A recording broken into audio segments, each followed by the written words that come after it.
असुर कुमारी लोकनारे कालीकर तो गतिल करनी रे अरे कालीकर गतिल करनी रे कविता गतिल करनी रे एनु बजाई गो पिके महिला नाना रूप कपटारे धरिला नाना रूप कपटारे धरिला नाना रूप कपटारे धरिला इन दुनिया हो रे राधा मंदिर दिने भूता हला राधा मंदिर दिने भूता हला राधा मंदिर जय जय जगन्नाथ सारा विचारी हरि कंठ तारा मामा कोला मा दोए तारी घरी कंठ तारा मामा कोला दोए तारी घरी कंठ तारा मामा कोला चालते पादनु पुरो एरे मोबाइल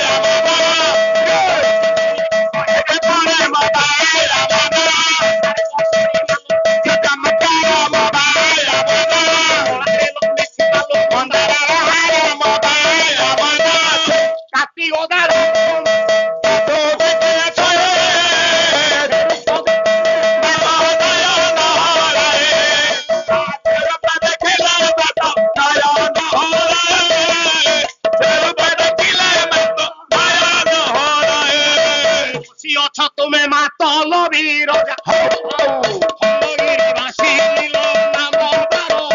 जाऊ जाऊ सागरे रहिलु नाम बरुणाई मंगलरु गंगा जाऊ आथे बाए अरे नदी मंगलरु गंगा जाऊ आथे बाए नदी मंगलरु गंगा जाऊ आथे बाए गंगा चरणे हाउ हाउ आशीर्वाद सहित रे दियो जाऊ जाऊ पद चक्र पादरे शरण रमाकांत गुरु तुमे मोटे करो कारण हाउ हाउ हाउ जेते गुरु देव तुमे रही अच्छा बाते आशीर्वाद पारो देवा खाते अरे मऊ पारे आशीर्वाद पारो देव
ଥିବା କଥା को ରଖି ଟେକିଛି ମଥାକୁ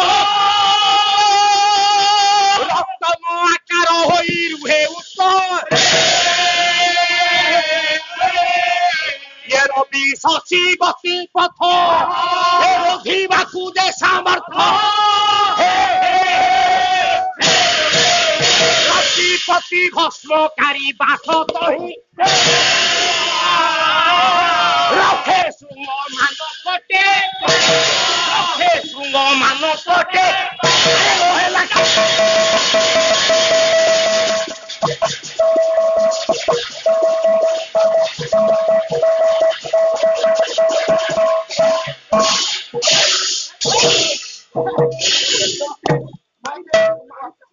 उठी पारुनी उठी पारु बड़ भाई मु बड़ अरे मु बड़ ए मैं बड़ ए छेलियो ये कोन होची आजा बड़ भाई की मारु सारे मरे शिव आजा तोरने से बड़ भाई मु बड़ ताकू हाथ उठेबाटा ठीक हैला अरे मु बड़ तू कहू तू बड़ हां से कहूती से बड़ हां আচ্ছা এମିତି খালি ପ୍ରତିଦ୍ୱন্ଦ କଲେ ହେବ ନା ତାର କିଛି ଫାଇନାଲ କରାଯିବ? ଆଚ୍ଛା ଯଦି ତମେ ବଡ ତୁ କହୁଛୁ ତୁ ବଡ ଆଚ୍ଛା ତୁ କେବେ ଜନ୍ମ ହେଇଥିଲୁ କେବେ କହିଲୁ? 1961 ମସିହା। ତୁ 1961 ମସିହାରେ ଜନ୍ମ ହେଇଥିଲୁ। ଆଚ୍ଛା ତୋର କେବେ? ମୋର ସେଇ 1961 ମସିହା। ଆଚ୍ଛା ସମକକ୍ଷ ଆଉ 1961 ମସିହା। ଆଜ୍ଞା। ତୁ କୋଉ ମାସରେ ଜନ୍ମ ହେଇଥିଲୁ? ଫେବୃଆରୀ ମାସ। ଫେବୃଆରୀ ମାସ। ଆଜ୍ଞା। ଆଚ୍ଛା ତୋର କୋଉ ମାସ? ମୋର ସେଇ ଫେବୃଆରୀ ମାସ। ସେଟା ଯାହା କହୁଛି ପାଳି ଧରୁଛି ମତେ ଆଗ ପଚରା ହବ। ତୁ 1961 ମସିହା ଫେବୃଆରୀ ମାସ ଯିବାର କେତେ ତାରିଖରେ ତୁ ଜନ୍ମ ହେଇଥିଲୁ? ମୋର ଫୁଲ ମନେ ଅଛି। ତୋର ଫୁଲ ମନେ ଅଛି? ଫୁଲ ମନେ ଅଛି। ଆରେ ତୋର କେମିତି ଫୁଲ ମନେ ହେଲା? ଯେତେବେଳେ ଅଧା ଜନ୍ମ ହେଇ ପଇଲି। ମାନେ ତୁ ଯେତେବେଳେ ମାତାଙ୍କ ଗର୍ଭରୁ ଅଧା ଜନ୍ମ ହେଲୁ ହେଲି ହଁ ଅଧା ଜନ୍ମ ହେଇଛି ଅନେଇ ଆସି ଆମ ଘରେ କ୍ୟାଲେଣ୍ଡରଟା ଓହଳା ହେଇଛି। ମାନେ ତ ଅଧା ଜନ୍ମ ହେଇକି ଅନେଇ ଦେଲୁ ତମ ଘର କାନ୍ଥରେ ଗୋଟେ କ୍ୟାଲେଣ୍ଡର ଟଙ୍ଗା ହେଇଛି। କଣ ଲେଖା ହେଇଥିଲା ସେଦିନ? 1961 ମସିହା 1961 ମସିହା ଫେବୃଆରୀ ମାସ 25 ତାରିଖ ରବିବାର। ଆଚ୍ଛା ତୋର 1961 ମସିହା 1961 ମସିହା ଫେବୃଆରୀ ମାସ 24 ତାରିଖ ଶନିବାର। ଶନି ରବି ସୋମ ମଙ୍ଗଳ ବୁଧ ଗୁରୁ ଶୁକ୍ର ଶନି ରବି ଆଉ ଅଛି ଶନି। ରବି ରହୁଛି ଉପରେ ଶନି ରହୁଛି। କେମିତି ଶନି? କେମିତି କହିଲୁ ବାପା? ହଁ ରବିବାରେ ଥାନା କୋର୍ଟ କଲେଜ ସ୍କୁଲ ସବୁ ଛୁଟି। ତ ବୋଉର କଣ ଛୁଟି? ମାନେ ତୋର କହିବା ମୁତାବକ ଆଜ୍ଞା ରବିବାରେ ସ୍କୁଲ କଲେଜ ଥାନା ଫାଣ୍ଡି ମେଡିକାଲ ସବୁ ଛୁଟି। ସିଏ ଜନ୍ମ ହବା ପାଇଁ ତା ବୋଉର ଗୋଟେ ଛୁଟି ଥାନ୍ତା। ଛୁଟି ରହିବନି? ସେ କହିଲା ଶନିବାର ଜନ୍ମ। ଶନିବାର ଦିନ ଆପଣ ଯାଉଛନ୍ତି ହାଫ ଛୁଟି। ଆଚ୍ଛା ହାଫ ଛୁଟି ସେ ହାଫ ଜନ୍ମ ହେଲାନି। ଫୁଲ କାହିଁକି ଜନ୍ମ ହଉଥିଲା?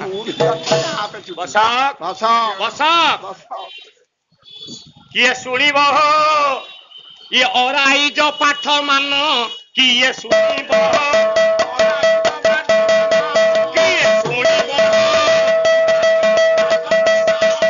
ଆରେ ଅଛି ଗୀତା ଭାଗବତ କରେ କିଏ ଶୁଣିବ?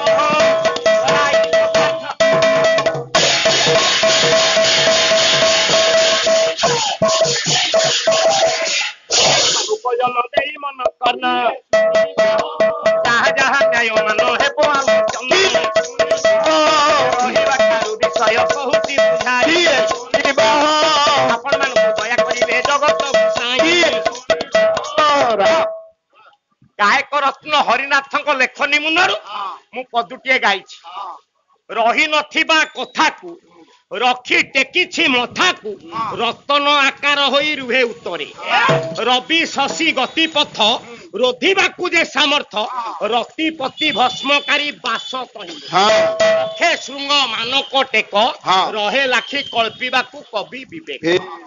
ଆଜ୍ଞା ଏମିତି ଗୋଟା ପଦାର୍ଥ ଅଛି ଯାହାକୁ ଚନ୍ଦ୍ର ସୂର୍ଯ୍ୟ ମଧ୍ୟ ଗତିପଥକୁ ବଦଳେଇକି ଦେଇ ପାରୁନା, ପଥରୋଧ କରିକି ରହିଛି। ଏମିତି କଣ ଗୋଟେ ପଦାର୍ଥ ଅଛି? ତାକୁ ଜଣେ କବି କହିଲେ ଅସ୍ଥି। ସେ କିଏ? କହିଲେ କାଳିଦାସ ମହାପଣ୍ଡିତ। କାଳିଦାସ ମହାପଣ୍ଡିତ କବି ମାନଙ୍କୁ ଯେ କଲେ ଖଣ୍ଡିତ। କାଳିଦାସ ମହାପଣ୍ଡିତ ଲେଖୁଥିଲେ କାଳିଦାସ ମହାପଣ୍ଡିତ ରାଜ ଦରବାରେ ଥିଲେ ଦଣ୍ଡିତ। କାଳିଦାସ ମହାପଣ୍ଡିତ ବେଶ୍ୟାଗାରେ ଗାଈ ହେଲେ ଲଣ୍ଡିତ। କାଳିଦାସ ମହାପଣ୍ଡିତ। ସେଇ କାଳିଦାସ ସେକ୍ସପିୟର ସେ କହିଲେ ଅସ୍ଥି। କଣ କହିଲେ? ଆପଣ କୁମାର ସବୁ ପ୍ରମାଣ ଦିଏ କହିଲେ ଅସ୍ଥି ଉତ୍ତର ଶ୍ୟାମ ନିଷିଦ୍ଧବତାତ୍ମା ହିମାଳୟ ନାମର ଗାଧିରାଜ।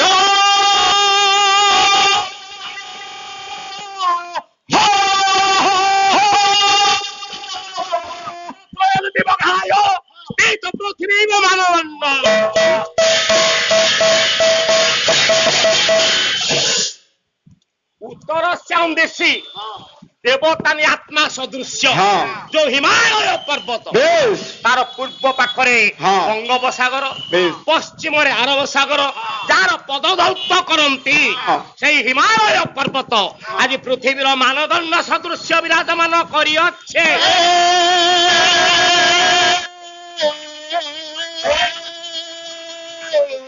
ହେ ତାହେଲେ ସେଠି ଅଛି କଣ ସେଇ କୁମାର କହିଲେ ଅନାଥ ରତ୍ନ ପ୍ରଭବସ୍ୟ ଦସ୍ୟ ହିମେନ ସୌଭାଗ୍ୟ ବିରାଟଇ ଏକେନ ଦୋଷ ପୁରୁଷ ନିପାତ ଏ ନିମଳ ପିଣ୍ଡ କିରଣ ଶୋଭାଙ୍କ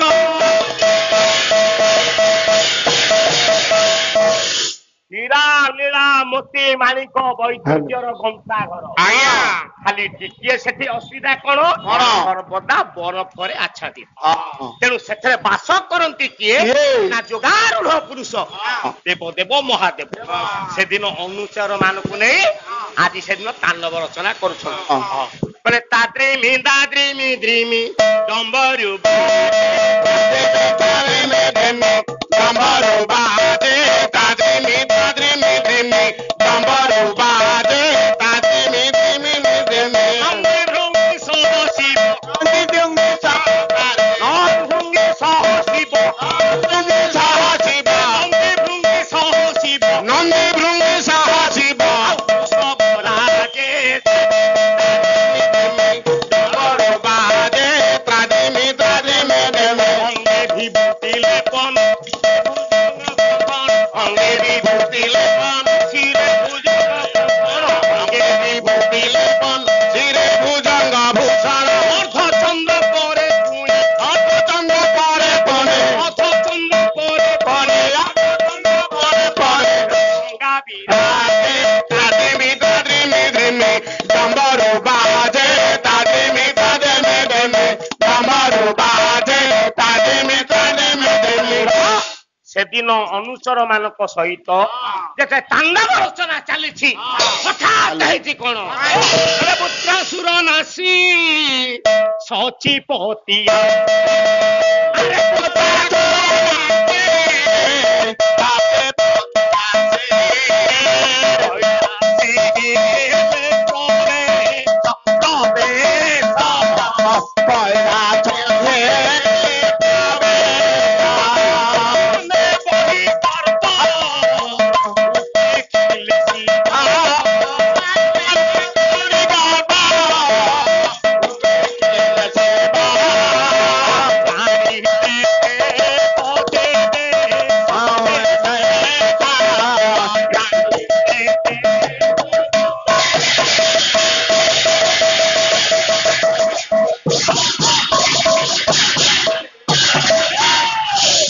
ସେଦିନ ଯେତେବେଳେ ତାଣ୍ଡବ ରଚନା ଚାଲିଛି ଆଜ୍ଞା ଏତିକି ବେଳେ ଶିବଙ୍କର ଗୋଟେ ଗାଇଲା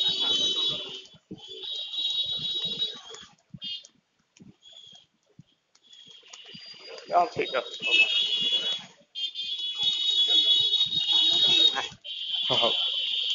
ओम नमः शिवाय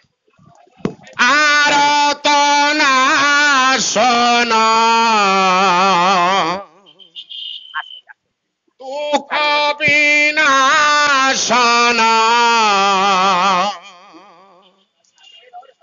ରହିଲା ଟିକେ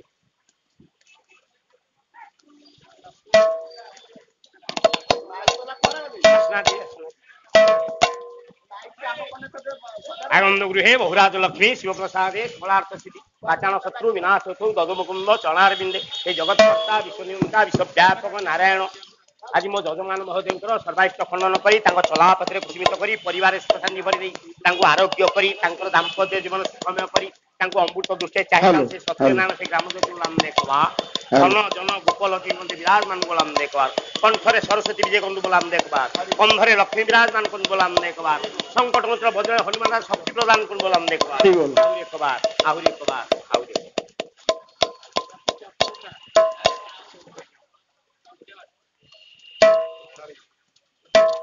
हेलो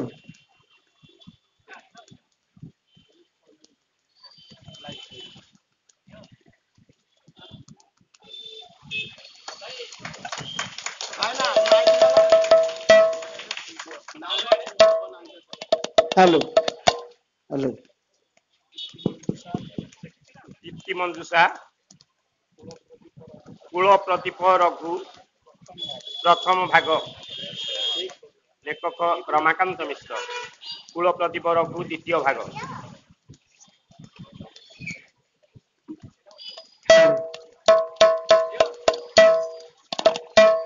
हेलो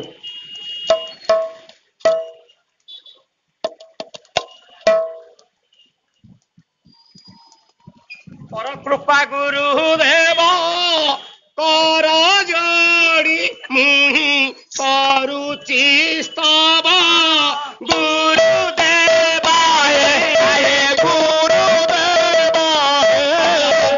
आशीर्वाद बारी लाभ गुरुदेव आशीर्वाद बारी गुरुदेव आशीर्वाद बारी बाबा गुरुदेव केळा कंजारी सहकेसा प्रकृति नाही मासा गुरुदेव आहे गुरुदेव चरण तळे मोहासा गुरुदेव चरण तळे मोहासा गुरुदेव ସେଇ ପାଦ ପଦ୍ମରେ ମୋର ଯେପରି ମନ ନିବେଶ ରହିଥାଉ ଆରତନା ସନା ଦୁଃଖ ବିନାଶନା ହେ ଦେବର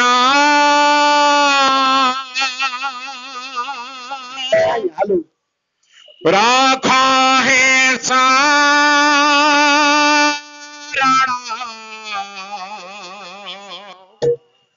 ପାଦ ପଦ୍ମାରା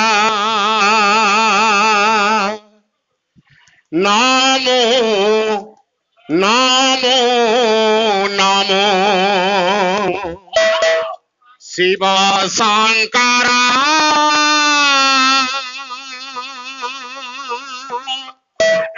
ରଖ ହେ ଶରଣ ପାଦ ପଦ୍ମାରା ନମୋ ନମୋ ନମୋ ଶିବ ଶଙ୍କର ରଖ ହେ ଶରଣ ପାଦ ପଦ୍ମାରା ନମୋ ନମୋ ନମୋ ଶିବ ଶଙ୍କର ରଖ ହେ ଶରଣ ପାଦ ପଦ୍ମାରା ଆରତନା ଛନ ଦୁଃଖ ବିନାଶନ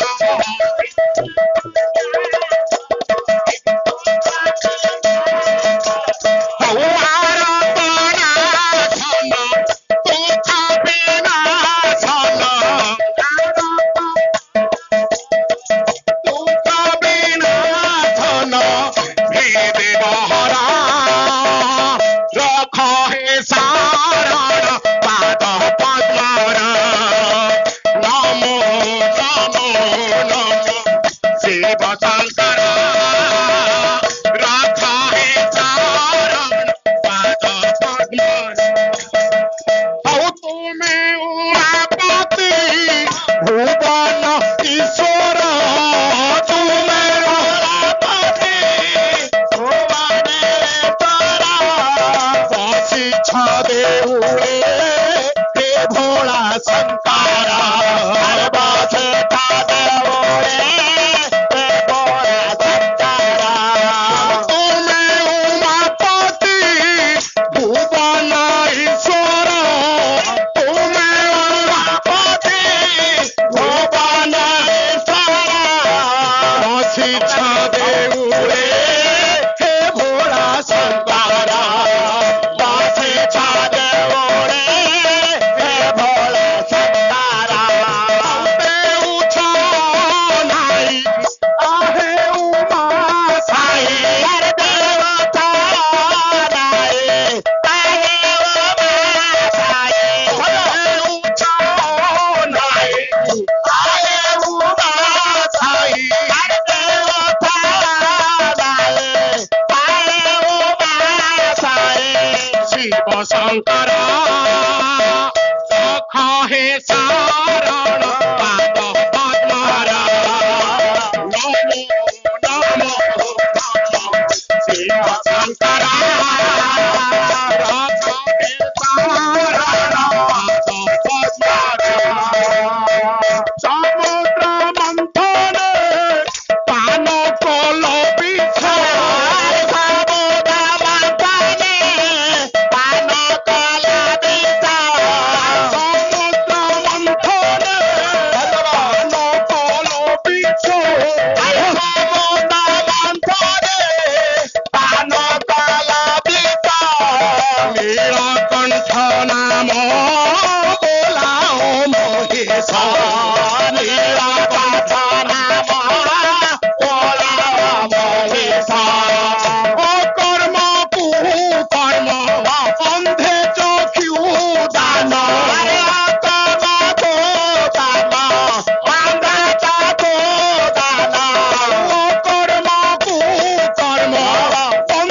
ତୁମର ଆଉ ଜୟ ମହାଦେବ ପଞ୍ଚାନନ ଉମାପତି ରଖ ହେ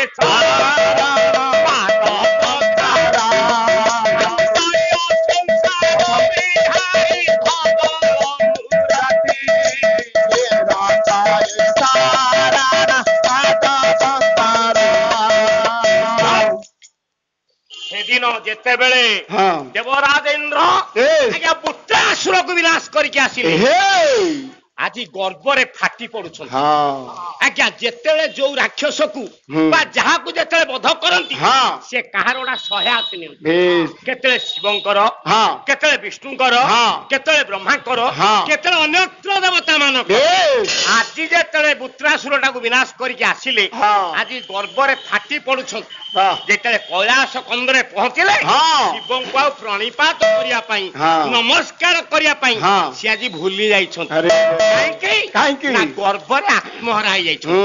ଯେତେବେଳେ ଜାଣିପାରିଲେ କଥା ଦେବଦେବ ମହାଦେବ ଯୋଗାରୂଢ ପୁରୁଷ ଯେ କ୍ରୋଧେ ଜର୍ଜରିତ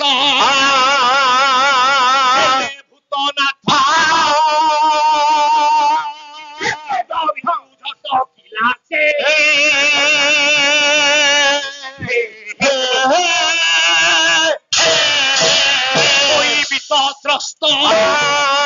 দেব মাত্র সর্বদেব মাত্র আজ কৈলাস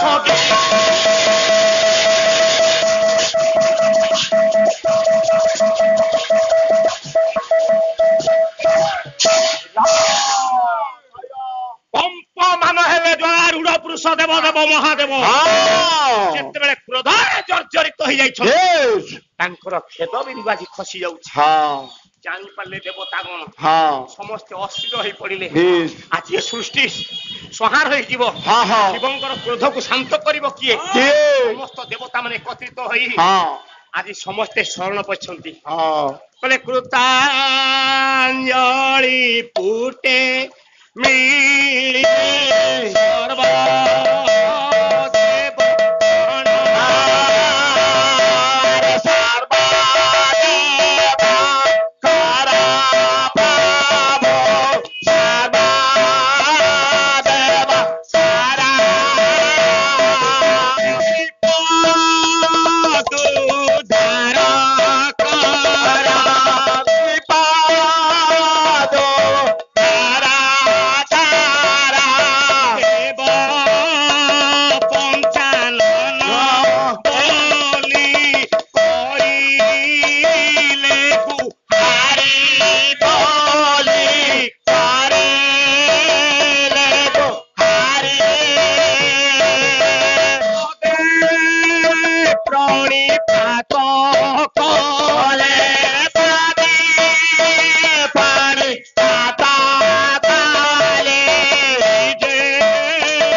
ସମସ୍ତ ଦେବତା ମାନେ ଆଜି ପାଦ ତଳେ ନତ ବଦନ ହୋଇ ରହିଥିଲା ବେଳେ ନିଜେ ଦେବରାଜେନ୍ଦ୍ର ପାଦ ତଳେ ଲୋଟି ପଡିଲେ। କହିଲେ ପ୍ରଭୁ ମୁଁ ଦୋଷ କରିଛି, ମୁଁ ଭୁଲ କରିଛି।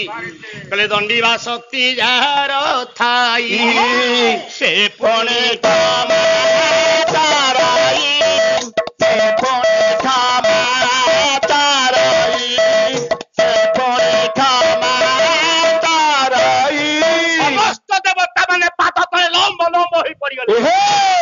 ଦେବତାଙ୍କ ଭକ୍ତି ମନେ ଦେଲା ଶାନ୍ତି, କ୍ରୋଧ ହେଲା ପ୍ରଶମିତ।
ତଳେ ସମସ୍ତ ଦେବତା ମାନେ ଯେତେବେଳେ କାକୁସ୍ତରେ ଆଜି ପ୍ରଭୁଙ୍କ ପାଦ ପଦ୍ମରେ ଶରଣ ପଶିଲେ ଆଜି ଶିବ ଆଜି ଟିକେ କ୍ରୋଧାନ୍ୱିତ କମେଇ ଦେଲେ ଆଜି ସମସ୍ତଙ୍କ ଦୁଃଖ ଦେଖି କାତର ହୋଇ ଚିନ୍ତା କଲେ ଖେଦ ବିନ୍ଦୁ ଯଦି ଧରାରେ ପଡିଯିବ ଏ ଧରା ଆଉ ସହି ପାରିବନି ନିଜ ହସ୍ତରେ ଧରି ଆଜି ସମୁଦ୍ର ଗର୍ଭକୁ ଫିଙ୍ଗି ଦେଲେ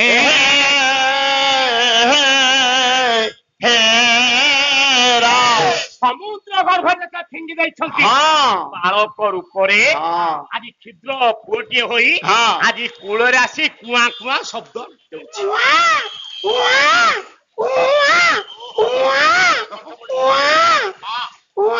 ଆଜ୍ଞା ଏତେବେଳେ ରାଜା ବରୁଣ ଅଶ୍ଵ ପୃଷ୍ଠରେ ଆଜି ଭ୍ରମଣ କରୁଥିଲା ବେଳେ ହଠାତ୍ କର୍ଣ୍ଣରେ ବାଜିଲା ଏଇ ଛୋଟଟିଏ ଶିଶୁଟିଏ କେହି କାନ୍ଦୁଛି ଚିନ୍ତା କଲେ ଇଏ ଶିଶୁଟି କାହାର ଚତୁର୍ପାଶ ଚାହିଁ ପଚାରିଲେ ଶିଶୁ କାହାର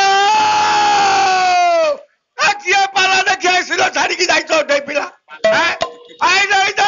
ସେ କାନ୍ଦୁଛି କେହି କୁଆଡେ ଆସୁନାହାନ୍ତି ଆଜ୍ଞା ଯେତେବେଳେ ଚତୁର୍ଦିଗକୁ ଚାହିଁଲେ କହିଲେ ଇଏ ପିଲାଟି କାହାର ନେଇଯାଅ କେଉଁ ଆଡୁ ଶବ୍ଦ ନ ଆସିବାରୁ ଚିନ୍ତା କଲେ ଅତି ବଡି ଜଗନ୍ନାଥ ଦାସ ଓଡିଆ ଭାଗବତରେ କହିଲେ ନାରୀ ଗର୍ଭିଣୀ ଶିଶାବଧ ପାପ ମଧେ ପରମାଦ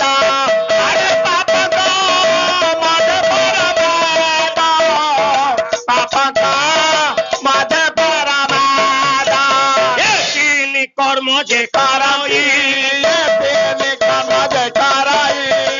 আয়ুষ খাউছে মারাই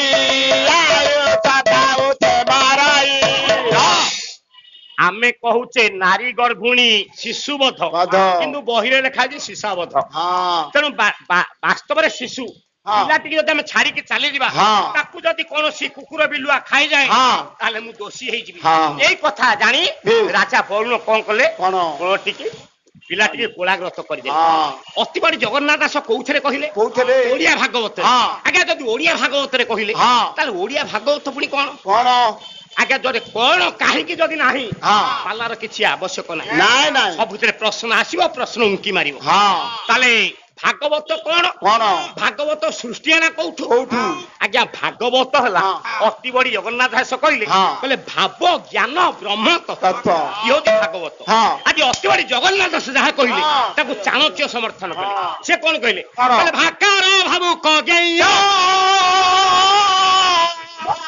ଜ୍ଞାନ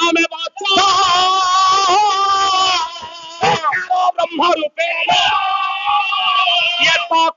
ତତ୍ତ୍ୱ ଦର୍ଶନ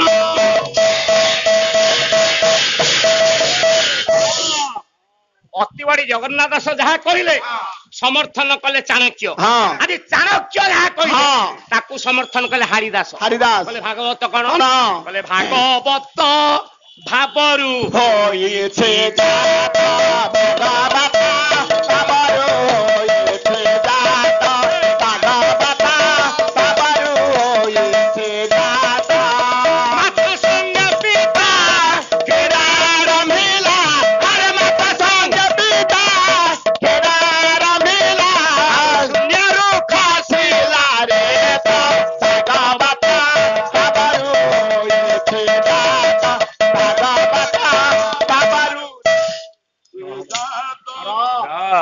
ଭାଗବତ ଭାବରୁ ହୋଇଛି ଜାତ ମାତା ସଙ୍ଗେ ପିତା କ୍ରୀଡ଼ା ଆରମ୍ଭିଲା ଶୂନ୍ୟରୁ ଖସିଲା ଏକଥା କିଏ କହିଲେ ହାରିଦାସ କହିଲେ ଆପଣଙ୍କର ଅତି ବଡି ଜଗନ୍ନାଥ ଦାସ ଯାହା କହିଲେ ସମର୍ଥନ କଲେ ଚାଣକ୍ୟ ଚାଣକ୍ୟ ଯାହା କହିଲେ ସମର୍ଥନ କଲେ ହାରିଦାସ ଆଜି ହାରିଦାସ ଯାହା କହିଲେ ତାକୁ ସମର୍ଥନ କଲେ ଅଚ୍ୟୁତାନନ୍ଦ ଦାସ ଏଇ ଯୋଉ ଭାଗବତ ଅରେ ବେହେରା ଇଏ ଭାଗବତ କେତେ ଅକ୍ଷର କହିଲୁ 4 ଅକ୍ଷର ଭାଗବତ 4 ଅକ୍ଷର କଣ କଣ ଉଠୁନୁ ଭାଗବତ ଭାଗବତ ଏ ଯୋଉ ଭାଗବତ ଯୋଉ 4 ଅକ୍ଷର ଏଥିରେ ପୁରୁଷ ଅକ୍ଷର କିଏ ଆଉ ସ୍ତ୍ରୀ ଅକ୍ଷର କିଏ ଭଗବାନ ଜାଣିନାହାନ୍ତି କହୁନୁ ମାନେ ଆପଣ କହିବା କଥା ଯେ ଏଇ ଯୋଉ ଭାଗବତ ଯୋଉ 4 ଅକ୍ଷର ଏଥିରେ ପୁରୁଷ ଅକ୍ଷର କିଏ ଆଉ ସ୍ତ୍ରୀ ଅକ୍ଷର କିଏ ଯୋଉ କ୍ଲାସରେ ଦିଦି ମାନେ ପଢଉଛନ୍ତି ଏଇଟା ହେଲା ସ୍ତ୍ରୀ ଅକ୍ଷର ଯୋଉ ଶ୍ରେଣୀରେ ନା ଓରାରେ ମାନେ ସାରେ ପଢଉଛନ୍ତି ଯୋଉ ଶ୍ରେଣୀରେ ହଁ ଶ୍ରେଣୀରେ ହଁ ସାରେ ପଢଉଛନ୍ତି ହଁ ସେଟା ହେଲା ପୁରୁଷ ଆରେ ବା ଅରେ ବେହେରା ଆଜ୍ଞା ତୋର କେତେ ଜ୍ଞାନ ଏ କିରେ ଆହୁରି ଥିଲା କଣ ହେଲା ଏ ଯୋଉ ଗୁରୁବାତ୍ୟାରେ ଡଙ୍କ ମୋଚା ହେଇଗଲା ହଁ ଅରେ ବେହେରା ଆଜ୍ଞା ତୁ ଯଦି କହିବୁ ଭାଗବତ 4 ଅକ୍ଷରେ ପୁରୁଷ ଅକ୍ଷର ସ୍ତ୍ରୀ ଅକ୍ଷର ହଁ। ଆଉ ମୁଁ କାହିଁକି ଆସିଛି ହଁ ତମେ ଆଇଛ ହଁ। ଅରୁଆ ଡାଲମା ଖାଇବାକୁ ତମେ ଏଇ ତ 125 ନବ ତମେ ଆଉ ସେଇ 25ଟା ମନେ ରଖିଥା ଆଉ କିଛି ମନେ ପଡୁ ହଁ। ଯୋଉ ଭାଗବତ 4 ଅକ୍ଷର ଆଜ୍ଞା ତାହେଲେ ସେ ପୁରୁଷ ଅକ୍ଷର ସ୍ତ୍ରୀ ଅକ୍ଷର ତୁ ଯଦି କହିବୁ ହଁ। ତାହେଲେ ମୁଁ କୁଆଡେ ଆସିଛି ତମେ କହିବନି ଗୁଣା ଆମେ କହିବୁ ହଁ ଖାଇଲା ଆସିକି ତ ମାଛ ମୁଣ୍ଡ ଖାଉଛ ମାଛ ମୁଣ୍ଡ ଖାଉଛି ଆମେ 125 ଟଙ୍କା ନଉଛି ତମକୁ 14 ଟଙ୍କା ଦଉଛି ହଁ। ଆଉ କଣ କହିବାର ଅଛି ହଁ। ଶୋଇଲା ବେଳେ ତକିଆ ଦେଇକି ଶୋଉଛ ଆମେ ହାତ ଦେଇକି ଶୋଉଛୁ ତମକୁ ତକିଆ ଦିଆଯାଉନି ତମେ ହାତରେ ଦେଇକି ଶୋଉଛ ହଁ। ଆଉ କଣ ହଉଛି ଆଉ ଆଜ୍ଞା କଣ କହିବି ହଁ ଯୋଉଗୁଡାକ- ଆଉ ତ ମନେ ପଡୁନି ଆଉ ତେଣୁ ତାହେଲେ ଶୁଣ ଭାଗବତ ଯୋଉ 4 ଅକ୍ଷର ହଁ। ଏଥିରେ ପୁରୁଷ ଅକ୍ଷର କି ସ୍ତ୍ରୀ ଅକ୍ଷର ଇଏ ଅଚ୍ୟୁତାନନ୍ଦ ପ୍ରମାଣ ଦେଲେ ହଁ। କହିଲେ ଭଟି ଭାରି ଯା ଅଟଇ ଗୋବିନ୍ଦା ଭଟି ଗେରେ ବଲାଇ ଗୋବିନ୍ଦା ବାଟିକେ ଦା ତବলাই ଆୟ କହିଲେ ଭଟି ହେଲା ସ୍ତ୍ରୀ ଗଟି ହେଲା ପୁରୁଷ ଯଦି ଯୋଡି ଅକ୍ଷର ଗଲା ହଁ। ଆଉ ଯୋଡି ଅକ୍ଷର ଅଛି ହଁ। ଏଥିରେ ପୁରୁଷ କିଏ ସ୍ତ୍ରୀ କିଏ ହଁ। କହିଲେ ବଟି ବ୍ରହ୍ମ ବୋଲାଇ ବଟି ତାରାଳି ପାରିଲା ଆରେ ବାଟି ତାରାଳି ପାରିଲା ବାଟି ତାରାଳି ପାରିଲା ବଟି ହେଲା ପୁରୁଷ ତଟି ହେଲା ସ୍ତ୍ରୀ ହଁ। ମା ତାର ଭବ ମାତାର ବାବା କୃଷ୍ଣା ତାର ବିନ୍ଦୁ ତବାନା ବେତାର ବିନ୍ଦୁ ତବାନା ମା ତାର ଭବ ଅଗ୍ନି କହି ମାତାର ବାବା କହେ ତାର ବିନ୍ଦୁ ଭୃତ୍ୟ ହୋଇ ତାର ବେନ୍ଦୁର ଆପଣଙ୍କର ଅତି ବଡି ଜଗନ୍ନାଥ ଦାସ ଯାହା କହିଲେ ହଁ। ସମର୍ଥନ କଲେ ଚାଣକ୍ୟ ହଁ। ଚାଣକ୍ୟ ଯାହା କହିଲେ ହଁ। ସମର୍ଥନ କଲେ ହାରିଦାସ ହଁ। ହାରିଦାସ ଯାହା କହିଲେ ହଁ। ସମର୍ଥନ କଲେ ଅଚ୍ୟୁତାନନ୍ଦ ଦାସ ହଁ। ଆଜି ଅଚ୍ୟୁତାନନ୍ଦ ଦାସ ଯାହା କହିଲେ ହଁ। ତାକୁ ସମର୍ଥନ କଲେ ବଳରାମ ଦାସ କେତେ କୋବି ଦେଖୁ କେତେ କୋବି ନାରାୟଣ ପରମ ଦେବା ନାରାୟଣ ପରକ୍ଷରା ନାରାୟଣ হ্যাঁ, ପରମପତି, କୋବି। ନାରାୟଣ ଜଗତ କର୍ତ୍ତା ବିଷ୍ଣୁ ମଙ୍ଗଳ ଧାମ ରାଜୁ ପରିବାର କେତେ କୋବି କୋବି ଆଜି ବଳରାମ ଦାସ ତାଙ୍କୁ ସମର୍ଥନ କଲେ ହଁ ସେଦିନ ଭଗବାନ କୃଷ୍ଣ ହଁ ଅର୍ଜୁନକୁ ପଚାରିଲେ କଣ କହିଲେ ସଖା ହଁ। ଭାଗବତ କୋଉଠୁ ସୃଷ୍ଟି ହେଲା କହିପାରିବ ହେ ନା କହିଦେବି ଆଁ? ମୁଁ କହିଦେବି ଦେ କହିଲୁ ପ୍ରେସ ପ୍ରେସ ବେଶ। ଆଜ୍ଞା ପ୍ରେସ ଗଭର୍ଣ୍ଣମେଣ୍ଟ ପ୍ରେସ ହଁ ଭୁବନେଶ୍ୱରରେ ଅଛି ଆଚ୍ଛା ସେଇଠୁ ସବୁ ଛପେଇକିରି ଆଣୁ ହଁ ସେଦିନ ବଳରାମ ଦାସ ହଁ। ପ୍ରମାଣ ଦେଲେ ଆଜି ଭଗବାନ କୃଷ୍ଣ କହୁଛନ୍ତି ଅର୍ଜୁନ ହଁ କହିଲେ ସଖା ହଁ। ଭାଗବତ କୋଉଠୁ ସୃଷ୍ଟି ହେଲା କହିପାରିବ ନାଇଁ, ନାଇଁ। ହାତ ଯୋଡିଦେଲେ ଅର୍ଜୁନ କହିଲେ ନା ସଖା ମୁଁ କହିପାରିବିନି ଆଜି କହୁଛନ୍ତି କୃଷ୍ଣ ଶୁଣୁଛନ୍ତି ଅର୍ଜୁନ ହଁ। ବହିନାଲା ବ୍ରହ୍ମାଣ୍ଡ ଭୂଗୋଳ ହଁ। ଲେଖିଲେ ବଳରାମ ଦାସ ହଁ। କହିଲେ ଶୁଣ ଅର୍ଜୁନ ବୀର ବର କହିବା ବ୍ରହ୍ମାଣ୍ଡ ଭୂଗୋଳରେ ଅର୍ଜୁନ କହିବା ବ୍ରହ୍ମାଣ୍ଡ ଭୂଗୋଳରେ ଅର୍ଜୁନ କହିବା ବ୍ରହ୍ମାଣ୍ଡ ଭୂଗୋଳରେ ଅର୍ଜୁନ ସୃଷ୍ଟି କାରଣେ ବାଞ୍ଚେ ହେଲାରେ ଅର୍ଜୁନ ବେଦ ଚଳେଇଲାରେ ଅର୍ଜୁନ ପଙ୍ଗୁ ବେଦ ଚଳେଇଲାରେ ଅର୍ଜୁନ ପଙ୍ଗୁ ବେଦ ଚଳେଇଲାରେ ଅର୍ଜୁନ ସେ ବିନ୍ଦୁ ତ୍ରୟ ଭାଗ ହେଲାରେ ଅର୍ଜୁନ ବିଜର ଯୋ ବଲାଇଲାରେ ଅର୍ଜୁନ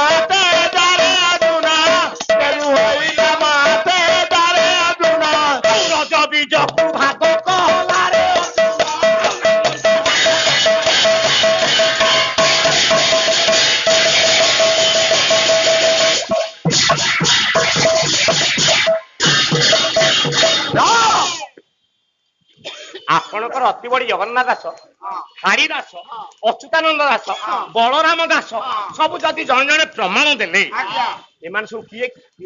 ଏମାନେ କିଏ? ଆଜ୍ଞା ଏମାନେ ହେଲେ ପଞ୍ଚସଖା। ଏମାନଙ୍କୁ ଆମେ ଟିକେ ପୂଜା କରିପାରୁନେ, ଏମାନଙ୍କ କଥା ଟିକେ ଆମେ କୋଉଦିନ ମନେ ପକେଇ ପାରୁନେ। ବାସ୍ତବରେ ପଞ୍ଚସଖା, ଇଏ ପିଣ୍ଡ ଭିତରେ ପଞ୍ଚସଖା, ଇଏ ବ୍ରହ୍ମାଣ୍ଡରେ ମଧ୍ୟ ପଞ୍ଚସଖା। ତାହେଲେ ପିଣ୍ଡ ଭିତରେ ସେମାନଙ୍କ କାର୍ଯ୍ୟ କଣ? କହିଲେ ଆଗମ୍ୟ ଭାବ ଜାଣେ ଯଶ ଭାବ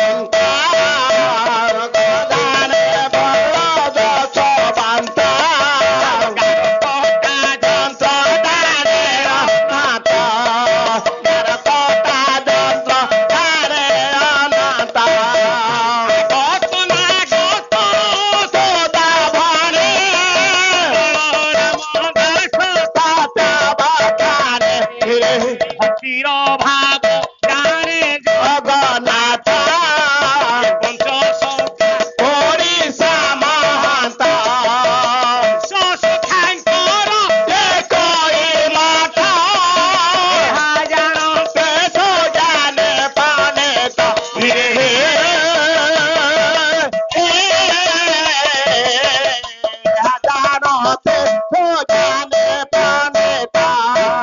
ପଞ୍ଚସଖା ଠାରୁ ସଂସାର ମଧ୍ୟରେ ଆଉ କେହି ବଡ ନାହିଁ। ଆରେ ଯେତେ କହନ୍ତି ଛନ୍ଦି ବାନ୍ଧି କରି ସେ ତ ପେଟ ପୋଷିବାର ପାଇଁ ରାମ ହରେ ରାମ ହରେ ରାମ କୁହନ୍ତି ଯେ ମୁଢ଼ାବନ ରେ ରାମ ତାକୁ କୁହନ୍ତି ଯେ ମୁଢ଼ା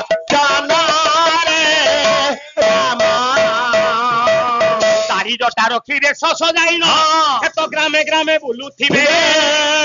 ଦାଢି ଜଟା ରଖିବେ ଶଶ ଯାଇନ ତ ଗ୍ରାମେ ଗ୍ରାମେ ବୁଲୁଥିବେ। ପରେ ପୁରୁଣା କଥା କହି କହି ତ ଦୀକ୍ଷା ଦେ ଚାଲିଥିବେ।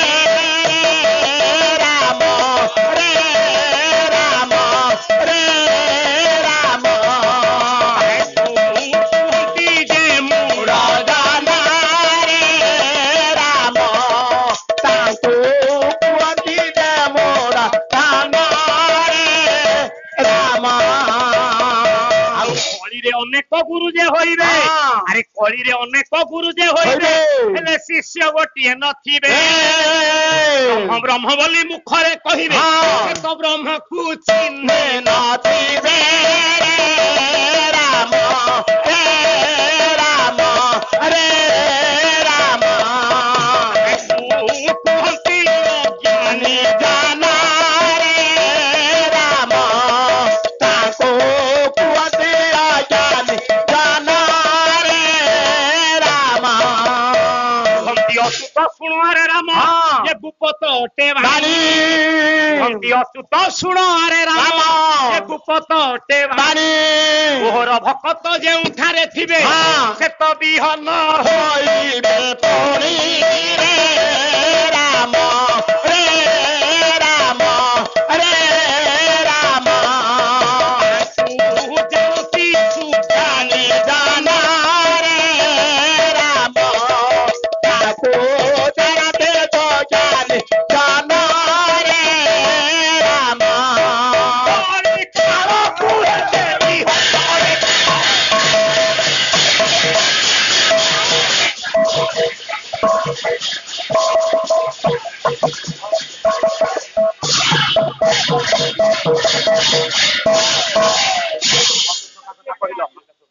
ନାରାୟଣ ପରମ ଦେବା ନାରାୟଣ ପରକ୍ଷରା ନାରାୟଣ ପରମ ନାରାୟଣ ସାରେ କଣ ହେଲା? ଏ ପଞ୍ଚସଖା କଥା କହିଲ, ହଁ ଆଉ 3 ଜଣଙ୍କୁ କାହିଁକି ଛାଡ଼ିଲ? ମାନେ ପଞ୍ଚସଖା କଥା କହିଲି, ଆଉ 3 ଜଣ ବାକି କିଏ ରହିଗଲେ?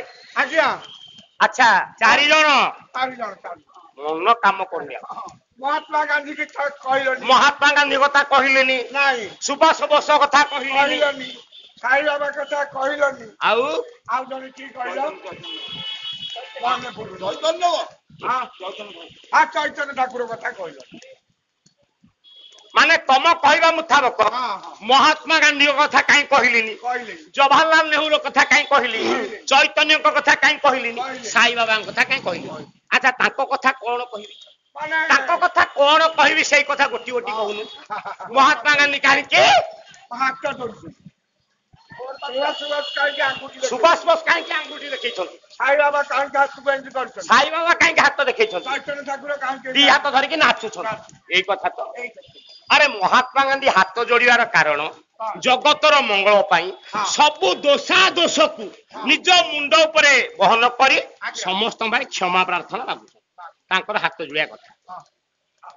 ଆରେ ଯଦି ନ ଜାଣିଛ ମାନେ କହୁନା ମାନେ କେତେ ମାର୍କ କମିଲା ଏଥରେ? 5 ମାର୍କ କମିଲା। ଏଥରେ 5 ମାର୍କ କମିଲା। ହଁ। ଆଉ ସୁଭାଷ ବୋଷ ଆଙ୍ଗୁଠି ଦେଖିବା ତାତ୍ପର୍ଯ୍ୟ ସେ କହୁଛନ୍ତି ଦିଲ୍ଲୀ ଚାଲ।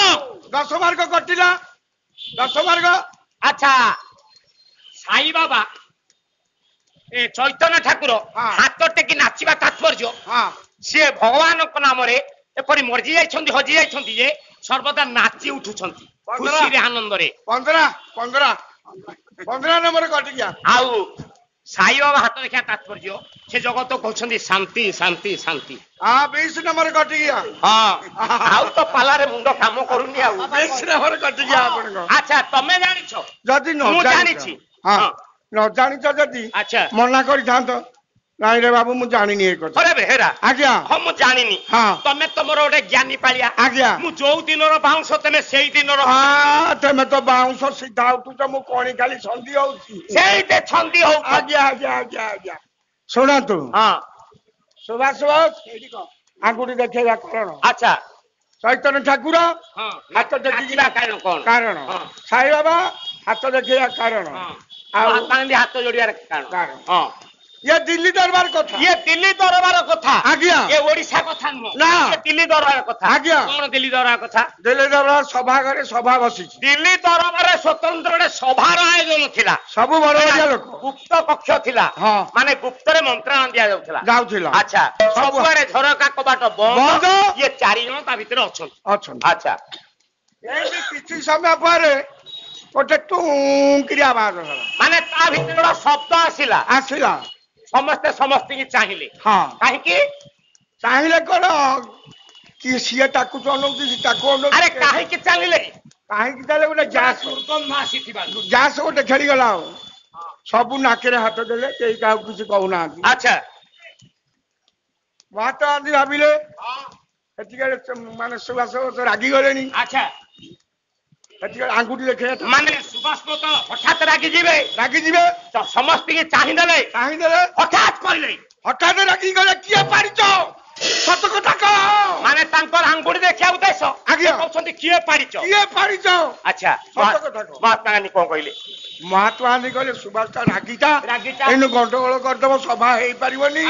ନାଇଁ ଯିଏ ପାରୁଛି ପାରୁ ମୁଁ ମାନିଛି। ଆଚ୍ଛା ମୁଁ ପାରିଛି ମାନେ ତାଙ୍କ ହାତ ଯୋଡିବା ତାତ୍ପର୍ଯ୍ୟ ସେ କହୁଛନ୍ତି ମୁଁ ପାରିଲି ଆଜ୍ଞା। କେତେ ତାଙ୍କ ପାଖରେ ଚୈତନ୍ୟ ଠାକୁର ବସିଥିଲେ। ସେ ଟୋକାଳିଆ ଲୋକ ନାଚିବା ଉଦ୍ଦେଶ୍ୟ ତାଙ୍କ ନାଚିବା ଉଦ୍ଦେଶ୍ୟ ଟୋକାଳିଆ ଲୋକ ଉଠି ପଇଲେ ବୁଢା ପାରିଲା ରେ ବୁଢା ପାରିଲା ରେ ବୁଢା ପାରିଲା ରେ ଗହଳି ହେଇଗଲା। ସାଇ ବାବାଙ୍କର ହାତ ଦେଖେଇବା ତାତ୍ପର୍ଯ୍ୟ କହିଲେ ଶାନ୍ତି ଶାନ୍ତି ଶାନ୍ତି। ତାପରେ ସେ କହିଲେ ଶାନ୍ତି ଶାନ୍ତି ଶାନ୍ତି। ବସ ବସ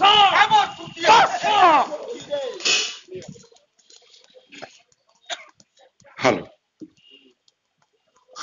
ସଦର କାଳିଆ ମତେ ପ୍ରଭୁ ଜଗତର ନାଥ ଜଗନ୍ନାଥ ନୀଳାମୟ ପୁରୁଷ ଜଗତ କର୍ତ୍ତା ଠାକୁର ବଡ଼ଦାନରେ ଏକ ଭକ୍ତ ଯାଇ ପହଞ୍ଚି ଯାଇଛନ୍ତି। କହୁଛି ହେ କାଳିଆ ଶାନ୍ତ ତ ଡୋରି ମତେ ଲାଗିଲା ମୁଁ ତୋ ପାଖକୁ ଆସିଲି ତୁ ଟିକେ ସମୟ ମତେ ଟିକେ ତୋର ଆର ଆଖିରେ ଚାହିଁଦିଏ ମୁଁ ଯାଇକି ତତେ ଟିକେ ଦର୍ଶନ କରିବି।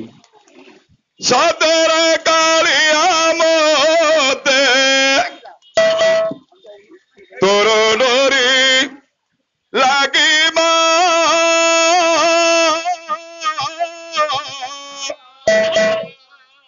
ସଦର କାଳିଆ ମତେ ପବିତ୍ର ଶ୍ରୀ କ୍ଷେତ୍ର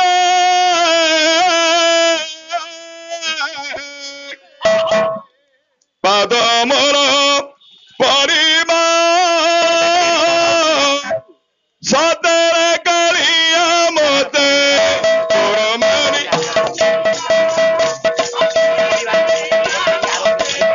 ତୋର ଡରି ପବିତ୍ର ଶ୍ରୀକ୍ଷେତ୍ରେ ପବିତ୍ର ଶ୍ରୀକ୍ଷେତ୍ରେ ପାଦ ମୋର ପଡ଼ିବ ସଦାରେ କରି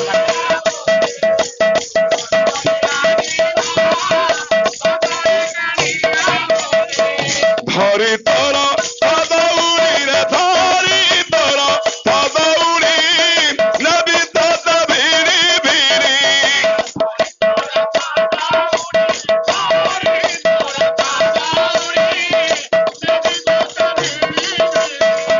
ଧରି ତୋର ପଦଉଡ଼ିରେ ଧରି ତୋର ପଦଉଡ଼ି ନେବି ତୋତେ ଭିଡ଼ି ଭିଡ଼ି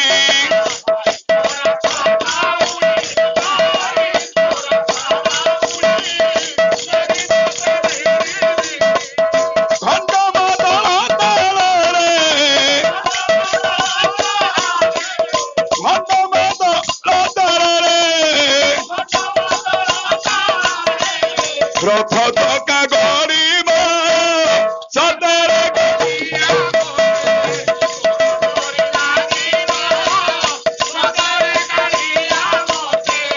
ତୋର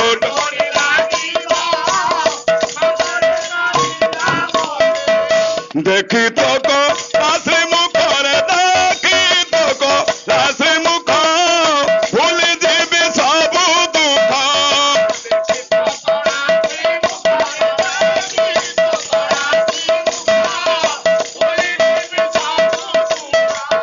କାଦତ ଗୁଣ୍ଡିତା ଦାତ ଆଉ ଥରେ ଆସିବ ସଦାରେ କରିଆ ମତେ ତୋର ଡରି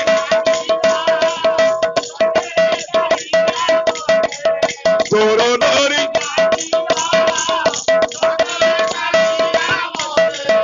ସରଧାବା লিখে যাই রে ସରଧାବା লিখে যাই গাইবি গীত তো বাই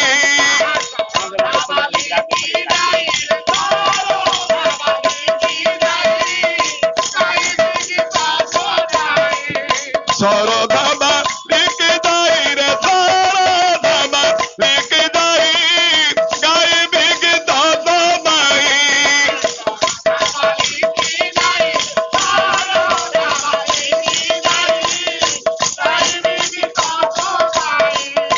এদিকে করুণা মারে ମୋ ପାଇଁକି ଧରିବ ସଦାରେ କରି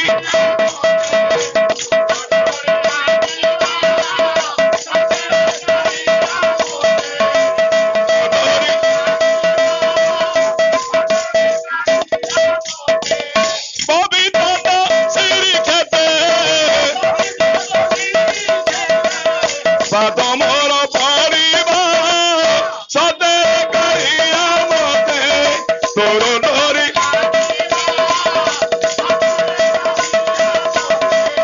ତୋର ଡରି ଲାଗିବ ସଦାରେ କରିଆ ମତେ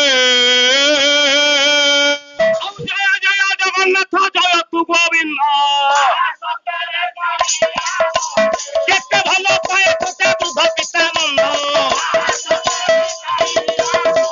ଯଶୋମତୀ ଜନନୀର ନୟନ ଚନ୍ଦ ଗୋପୀମାନଙ୍କୁ ତ ଦିନେ କରିଲୁ ବାସନ୍ଦ ତୋର ଡରି ସେଦିନ ରାଜା ବରୁଣ ଚତୁର୍ଦିଗକୁ ଚାହିଁଲେ ଚନ୍ଦ୍ର ସୂର୍ଯ୍ୟଙ୍କୁ ସାକ୍ଷୀ ରଖି ଆଜି ବାଳକକୁ ଧରିକି ଚାଲି ଯାଉଛନ୍ତି ନାରାୟଣ ପରମ ଦେବା ନାରାୟଣ ପର ତେଣୁ ଯେତେବେଳେ ଯାଇ ପହଞ୍ଚିଗଲେ ଆଜ୍ଞା ପହଞ୍ଚିଗଲେ ନୀଳବତୀଙ୍କ ପାଖରେ ରାଜା ବରୁଣଙ୍କର ପତ୍ନୀ ହେଲେ ନୀଳବତୀ ଇଏ ବରୁଣ ରାଜନ ଅରୁଣ ଅଧରା ନୀରବତୀଙ୍କ ପାଶରେ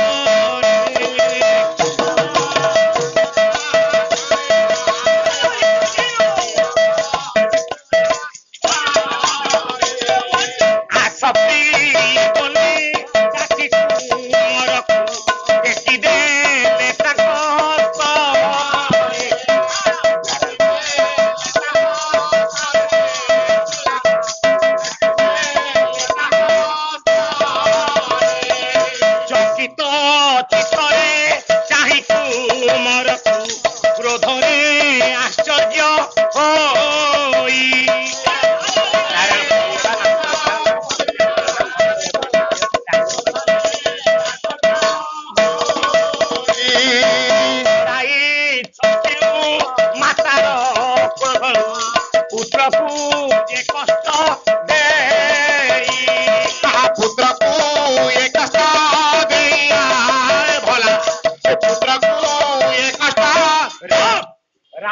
ବରୁଣ ଯେତେବେଳେ ସିନ୍ଧୁ ତଟରୁ ସମୁଦ୍ର କୂଳରୁ ପିଲାଟିକି ନେଇ ଆଚ୍ଛା। ନୀରବତୀଙ୍କ ପାଖରେ ପହଞ୍ଚେଇ ଦେଲେ।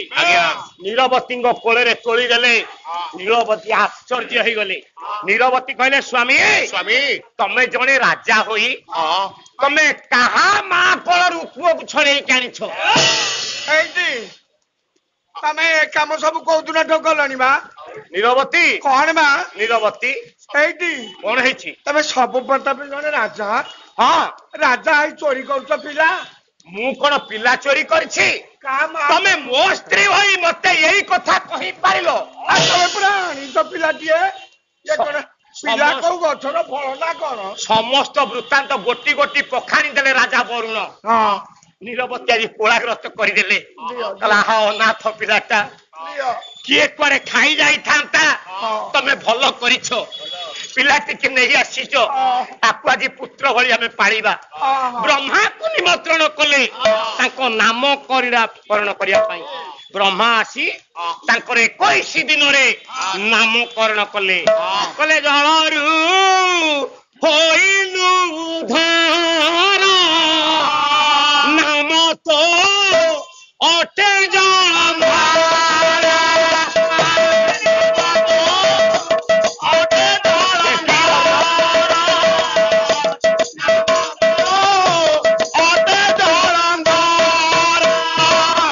ଜଳରୁ ହୋଇଲୁ ଉଦ୍ଧାର, ନାମ ତ ହେଲା ଜଳନ୍ଧର। ଆଜି ନାମଟି ତାର ଜଳନ୍ଧର ବୋଲି ବ୍ରହ୍ମା ନାମକରଣ କଲେ। ତେଣୁ 21 ଦିନର ପିଲାକୁ 21 ବର୍ଷ କରିଦେଲେ। 21 ବର୍ଷ କରି କଲେ ହରସେ ଚତୁରାନନ। ଆପଣ ଉତ୍କଳର ଯଦୁମଣି ମହାପାତ୍ର ପଦ ଲେଖିଲେ। କଲେ ହରସେ ଚତୁରାନନ,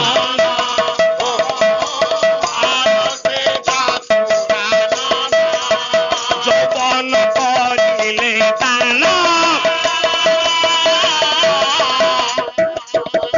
ଧୀରେ ସାଜିଲେ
ସେଦିନ ବ୍ରହ୍ମା ଯେତେବେଳେ ନାମକରଣ କଲେ 21 ଦିନର ପୁତ୍ରକୁ 21 ବର୍ଷ କରିଦେଲେ। ରାଜା ବରୁଣ ଆନନ୍ଦରେ ଅଧୀର ହୋଇ ଆଜି ସିନ୍ଧୁ ରାଜ୍ୟରେ ତାଙ୍କୁ ଅଭିଷେକ ରାଜପଣରେ କରିଦେଲେ।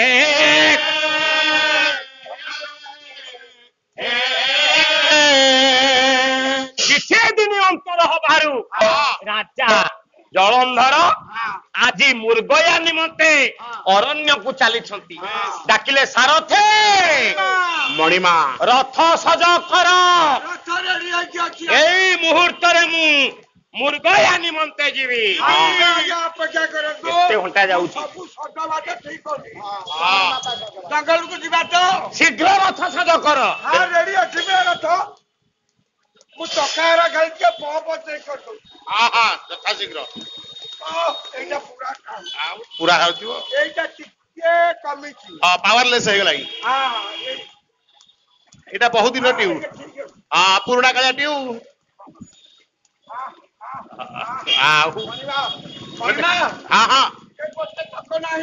ଆଚ୍ଛା ସାରଥେ ଗୋଟେ ଚକ ନାହିଁ, ରାଜ ଉଆସରୁ ଚକ କିଏ ଚୋରି କରିছে? ଶଙ୍ଖବାଲା ଟୁମଟୁମ ଆଗରୁ ଚକ ଚିହ୍ନ ଥିଲା ଜନତା ବାଲା ନେଇଗଲେ ଫେରେଇ ନାହାନ୍ତି ଚକୁଟାକୁ ଆଉ ଆଉ ନା ଏ ଚକୁଟାକୁ ଆଉ ଫେରେଇ ନାହାନ୍ତି ଏପଟ ଖାଲି ପଡିଛି ସଙ୍ଗେ ସଙ୍ଗେ ରଥ ସଜ କର। ଏଥର ଅଛି ଆଉ ଚାଲିବା ଆଉ ଆପଣଙ୍କର ମେହର ଆଜି ପ୍ରମାଣ ଦେଲେ କଲେ ମୁର୍ଗୟା ବିନୋଦେ ରାଜା ମୃଗୟା ବିନୋଦେ ରାଜା ଜଳନ୍ଧରା ବିହାର କରନ୍ତି ବନେ ବିହାର କରନ୍ତି ବନେ ଆଜି ବିହାର କରନ୍ତି ବନେ ବିହାର କରନ୍ତି ବନେ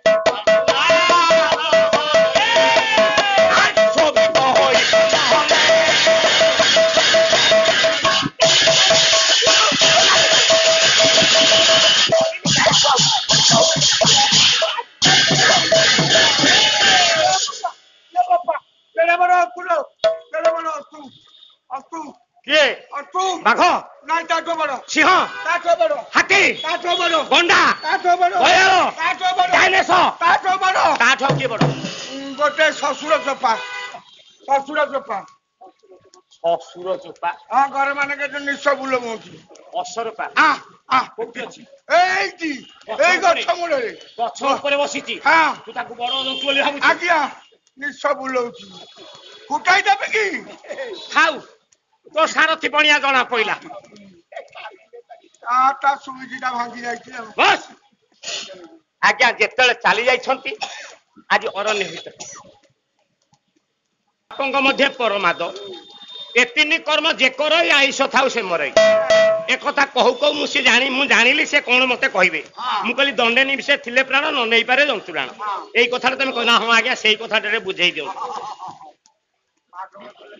ଆଜ୍ଞା ଭାଗବତ ନାରୀ ଗର୍ଭିଣୀ ଶିଶୁବଧ ପାପଙ୍କ ମଧ୍ୟ ପରମାଦ ଏ ତିନି କର୍ମ ଯେ କରଇ ଆଇସ ଥାଉ ସେ ମରେ ବାସ୍ତବରେ ଆଇସ ଥାଇକି ମରୁଛି କିଏ ଆପଣ ଦେଖନ୍ତୁ ଆଜ୍ଞା ଆମର ଏଟା କମିଟି ଅଛି ପୂଜା କମିଟିରେ 25 ଜଣ ମେମ୍ବର ଅଛନ୍ତି 25 ଜଣ ମେମ୍ବର ଅଛନ୍ତି କାଲି ଆମର ଅଗ୍ରପୂଜ୍ୟ ଗଜାନନଙ୍କର ପୂଜା କାମ ହେବ ତେଣୁ ତା ପୂର୍ବରୁ ମିଟିଂ ଡକା ହେବ ମିଟିଂ ଡାକିଲା ଯଦି 24 ଜଣ ଆସିଲେ ଆଉ ଜଣେ ନ ଆସିଲା ସେଦିନ ସମସ୍ତେ ବସିଲେ ଗୋଟେ ଲୋକ ପାଇଁ ଅପେକ୍ଷା କଲେ 24 ଜଣ ସେଦିନ ସେ ଆସିଲେନି ତେଣୁ ସମସ୍ତେ ବାସ୍ତବିକ ଫେରିକି ଗଲେ ଥାଉ ଆଜି ବନ୍ଦ କର ସେ ତ ଆସିଲେନି କାଲିକି କରିବା ପୁଣି କାଲି ପୁଣି ସେଇ ସମୟକୁ ଡାକିଲେ ପୁଣି ସେ ଲୋକଟା ମଧ୍ୟ ଆବସେଣ୍ଟ ରହିଲା ଯଦି ଆବସେଣ୍ଟ ରହିଲା ଏଇ ବାର 3 ବାର ଗଲା ପରେ ଚତୁର୍ଥ ବାରକୁ କହିବେ ସେ ଗଲା ଆଉ ତାକୁ ଆମେ ଅପେକ୍ଷା କରିବାନି ଆମେ ମିଟିଂ କରିକି ଯାହା ହେଲା ଫାଇନାଲ ଆମେ କରିବା ତେଣୁ ଦଣ୍ଡେ ନିମିଷେ ଥିଲେ ପ୍ରାଣ ନ ନେଇପାରେ ଜନ୍ତୁରାଣ ଏଇଟା ବାସ୍ତବ ଠିକ ଯାହାର ମାନେ ଆୟୁଷ ଅଛି ତାକୁ ଜମ କେବେ ହେବେ ନେଇପାରିବେନି এই যে নারী গর্ভিণী শিশু বধে পাপঙ্গ মধ্যে পরমাদ এ তিন কর্ম যে করে আয়ুষ থাও সে মরে তাহলে আয়ুষ থাও মরুচি কে এই লোকটা যে বঞ্চিকি সে আজ মলা সাঙ্গে সমান যদি যদি 5 জন তাকে কইলে এটা মরি যান্তা কি যে যদি কুকর্মটা করুছি তাকে আমি কহুছে যে এটা মরি যান্তা কি বাটরে গাড়ি মারি যান্তা কি আরে ঝিও ভৌঁটে বাট চলেই দউনি আরে সে বড় সান বিচার করুনি ঝিও মূর্খামির কাম করে সে মানে বঞ্চি থাউ থাউ মরিবা সাঙ্গে তেণু 24 জন বসিকি যাচ্ছেন 3 দিন হেলা গোটিয়ে লোক মোটে আসি পারুনি তাহারি পাই সভাটা মিটিংটা বন্ধ হচ্ছে তেণু সে বঞ্চিকি কেতে মরিকি কেতে 3 থর পরে মিটিং হেলা কাম দিন হবা কথা হেলা আউ সে রহিকি লাভ সেই লোকটি মরুছি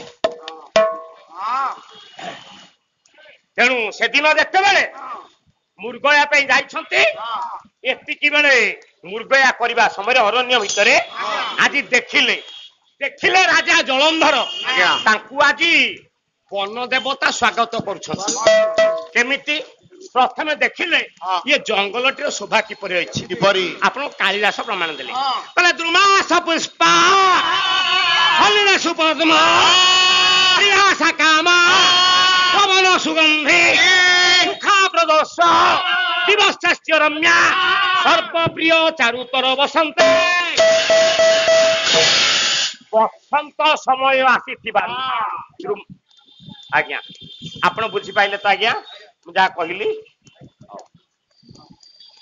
ତେଣୁ ଦ୍ରୁମାସ ପୁଷ୍ପା ଦ୍ରୁମ କହିଲେ ବୃକ୍ଷ ମାନଙ୍କରେ ଫୁଲ ଗୁଡିକ ପ୍ରସ୍ଫୁଟିତ ହେଲା। ସଲିଳ ସୁପଦ୍ମ ସଲିଳ କହିଲେ ଆଜ୍ଞା ଜଳରେ ପଦ୍ମ ବିକଶିତ ହେଲା। ଆଚ୍ଛା ସ୍ତ୍ରିୟା ସାକାମା ପବନ ସୁଗନ୍ଧି ଦକ୍ଷିଣା ପବନ ବହିବାରୁ କାମାତୁରା ନାୟିକା ମାନେ ସ୍ୱାମୀର ପଥକୁ ଅନୁସରଣ କଲେ। ସୁଖାପ୍ରଦ ଦିବସ୍ୟାସ୍ୟ ରମ୍ୟା ଦିନରେ ସୁଖରେ କଟିଲା ରାତିରେ ମଧ୍ୟ ସୁଖରେ କଟିଲା।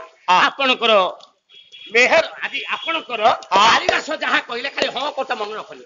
କାଳିଦାସ ଯାହା କହିଲେ ତାଙ୍କୁ ସମର୍ଥନରେ କବି ସମ୍ରାଟ ଉପରେ କଣ ସେ କହିଲେ କହିଲେ ବସନ୍ତ ସମୟ ଅତିର ସମୟ ବସନ୍ତ ସମୟ ଅତିର ସମୟ ରଭସ ପ୍ରବେଶ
ରାଜା ଜଳନ୍ଧର ଯେତେବେଳେ ମୃଗୟା ପାଇଁ ଯାଇଛନ୍ତି ଆଜ୍ଞା ବସନ୍ତ ଋତୁର ସ୍ୱଭାବନା ଆଜି ଅରଣ୍ୟ ଭିତରେ ଦେଖୁଛନ୍ତି।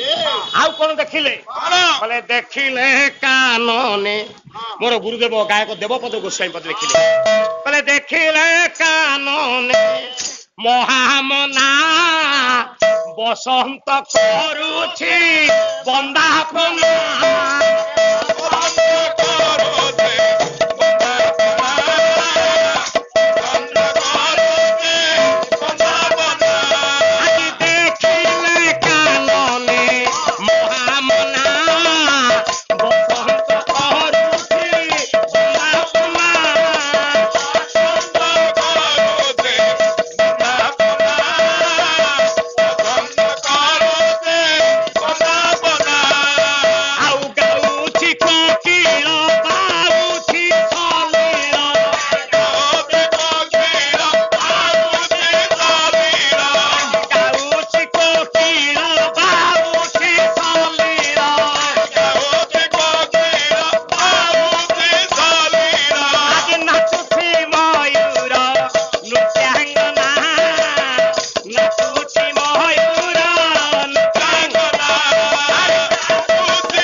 ଦେଖିଲେ ରାଜା ଜଳନ୍ଧର ଆଜି ବସନ୍ତ ସମ୍ରାଟ ତାଙ୍କୁ ବନ୍ଦାପନା କରୁଛି।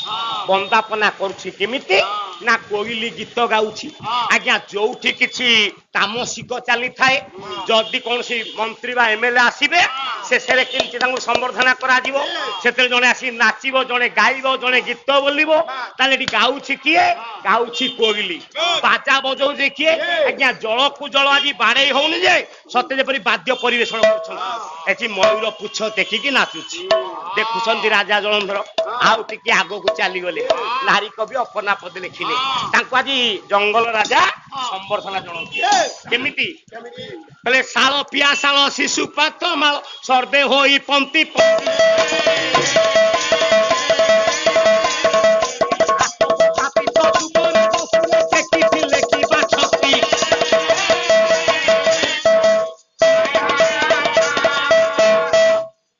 ବାକି ବୃକ୍ଷ ଗୁଡିକ ସବୁ ଆଜି ଯେପରି ତାଙ୍କୁ ଆଜି ସମସ୍ତେ ସମ୍ବର୍ଦ୍ଧନା ଜଣାଉଛି ଆଲୋଟ ଚାମର ପକଉଛନ୍ତି।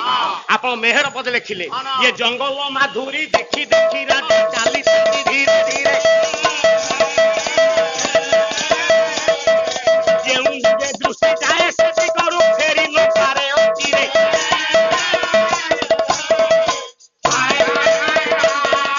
ଯେଉଁ ଦିଗକୁ ଆଖିଟା ଯାଉଛି ପୁନର୍ବାର ଆଉ ଫେରି ପାରୁନି ଯଦି ବଳେ ଫେରେ ଅନ୍ୟ ଦିଗ ପୁଣି କରିନିଏ ଆକର୍ଷଣ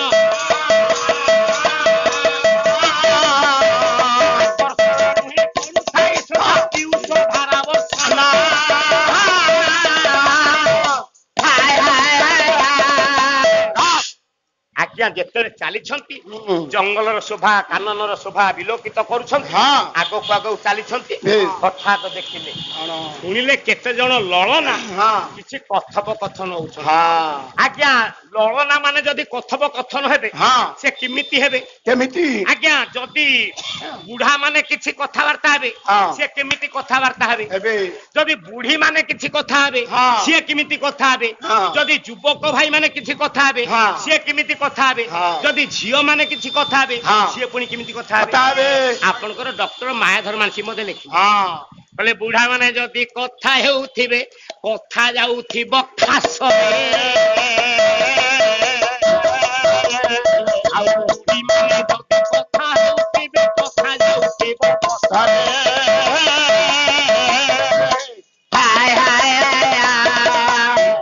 ଯଦି ବୁଢା ମାନେ କଥା ହଉଥିବେ ଆରେ ଅମୁକ ଆରେ କଣ ବୋହୁ ଦେଇଛି କଣ ଖାଇଲୁ ଆଜ୍ଞା ଟିକେ ଟିକେ ଖାସି ଦଉଥିବେ ପଦେ ପଦେ କଥା କହୁଥିବେ। ବୁଢୀ ମାନେ ଯଦି କଥା ହଉଥିବେ କଥା ଯାଉଥିବ ବର୍ଷରେ ଆଜ୍ଞା ସ୍ନାନ କରିବାକୁ ଯାଇଥିବେ ମା ମାନେ ଯେତେବେଳେ ଚାଲି ଆସୁଥିବେ ଦି ତିନି ଜଣ ବାଟରେ ଟିକେ ବସି ପଡୁଥିବେ କେମିତି ଝିଅ ବାହା କରୁଥିବେ କେମିତି ଟିକେ ଯାଉଥିବେ ଆଉ ଟିକେ ଉପରକୁ ଚାଲି ଯାଉଥିବେ ଆଉ ଟିକେ ବସି ପଡୁଥିବେ ଅମୁକ ଆଉ ତୋର ସବୁ ଭଲଟି ଆଜ୍ଞା ଏମିତି କଥୋପକଥନ ହଉଛି ଆଉ ଯୁବକ ମାନେ ଯେ କଥା ହେଉଥିଲେ କଥା ଯାଉଥିବ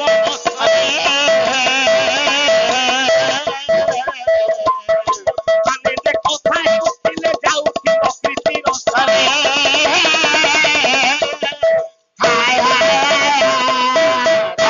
ଆଜ୍ଞା ଯୁବକ ମାନେ ଯଦି ଭାଇ ମାନେ ବସି କଥା ହଉଥିବେ ସେ କଥାରେ କିଛି ମୂଲ୍ୟ ନଥିବ ଖାଲି ହେ ଫେ ହେଇ ତାଙ୍କ କଥାଟା କୁଆଡେ ଯାଉଥିବ ତାକୁ କେହି କଲା ଆରେ ଭାଇ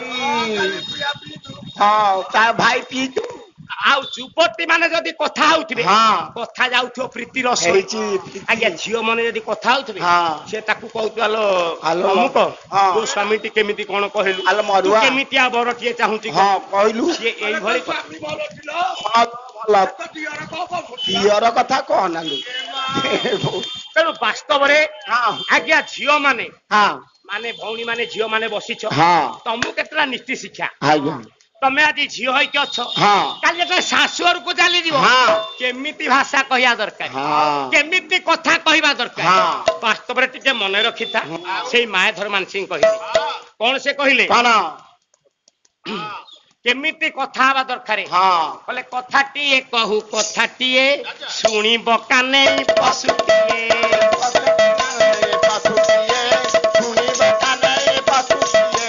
ଏମିତି ଭାଷା କହିବ ଏମିତି କଥା କହିବ ପଶୁ ପକ୍ଷୀ ହେଲେ ମଧ୍ୟ କାନ ଡେରିକି ଶୁଣିବେ କେମିତି କହିବ ନା କଥା କହୁଥିବ ଏହିପରି ପ୍ରଭୁଙ୍କୁ ପ୍ରାର୍ଥନା କଲା ପରି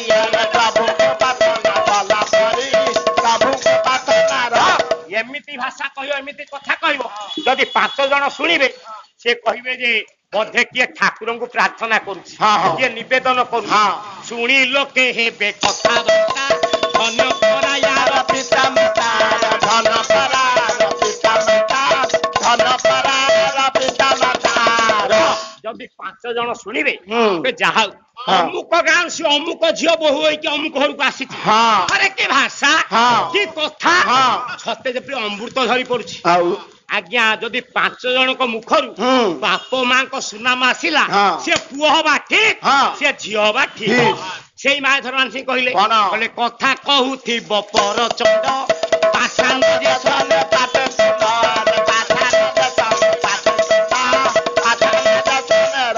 ସେଇ ଭାଷା କହୁଥିବ ସେଇ କଥା କହୁଥିବ ହଁ। ଗୋଟା କର୍କଶିଆ ଭାଷା କହୁଥିବ ଆରେ। କଥାରେ ନଥିବ ଦାଡ଼ି ନାରେ। ଲୋକେ ଯାଉଥିବେ ମୁହଁ ମରି ଲୋକେ ଯାଉଥିବେ ମୁହଁ ମରି ଲୋକେ ଯାଉଥିବେ ସେଇ କଥା କହୁଥିବ ହଁ। 5 ଜଣ ଶୁଣୁଥିବେ ହୁଁ। କହିବେ ଏଇଟା ପାଟିରେ ବାଡ଼ ବତା ରହୁନି ନାଇଁ। ଅମୁକ ଗାଁର ଯୋଉ ଝିଅଟା ଆସିଛି ହଁ। ଆରେ ତା ବାପା ମା ତାକୁ ସଂସ୍କାର ଶିଖେଇ ନାହାନ୍ତି ନାଇଁ। ଆରେ କଥାବାର୍ତ୍ତାର ଶିଷ୍ଟାର ଶୁଣି ହେ ନା। ଶୁଣି ଲୋକେ ହେବେ କଥାବାର୍ତ୍ତା ଧନ୍ୟ କରାଇବାର ପିତା ପିତାର ଧନ କରାର ପିତା ପିତାର ଧନ କରାର 5 ଜଣ ଶୁଣିବେ ହଁ। ଆରେ ବାପ ମାକୁ ଧି ଏଇ, ହରେ ବଡ ସାନ ବିଚାର କରୁ ଏ ନା ହରେ ମୁହଁ ମୁହେଁ ଜବାବ ଦେଉଛି ହଁ ଜାତି କୁଳ ଧର୍ମ ବୁଡାଇଲା ବନ ସତର ତୁ ବାଲି ଗଲା ତ ବନ ସତର ତୁ ବାଲି ଗଲା ତ ବନ ସତର ତୁ ଯଦି 5 ଜଣଙ୍କ ମୁହଁରେ ହଁ ବାପ ମାଙ୍କ ନିନ୍ଦା ଆସିଲା ହଁ ସେ ପୁଅକୁ ଧି ଠିକ ସେ ଝିଅକୁ ଧି ଠିକ ତେଣୁ ଏମିତି ଭାଷା କହିବ ହଁ। ଏମିତି କଥା କହିବ ହଁ। ଯେପରି 5 ଜଣଙ୍କ ମନକୁ ଆକୃଷ୍ଟ କଲା ଭଳିଆ ହଁ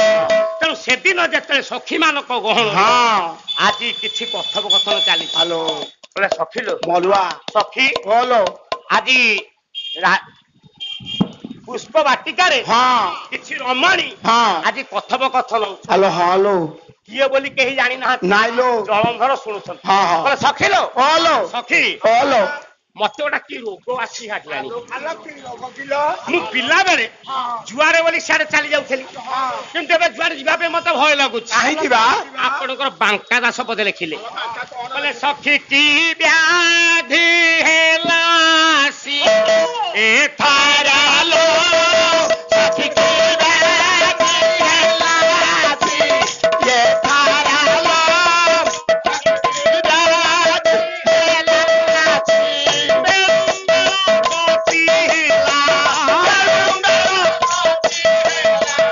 ମନ୍ଥରା ଲୋ ସଖୀ କି ବ୍ୟାଧି ହେଲା ସି ଏଥାରା ଲୋ ସଖୀ କି ବ୍ୟାଧି ହେଲା ଏ ସଖୀ ଓଲୋ କି ରୋଗ ଗୋଟେ ମତେ ଗ୍ରାସ କଲାଣି ଯେ ରୋଗ ମତେ ବା? ଯୁଆଡେ ଯିବା ପାଇଁ ଭାରି ଡର ମାଡୁଛି ହଁ ବୋଲେ ଡାଳିମ୍ବ କଢି ପୁରାରୁ ଆସୁଛି କଢି, ପୁରାରୁ ଆସୁଛି ବାରି ପୁରାରୁ ଆସୁଛି ବାରି ଆଉ ପରସ୍ପର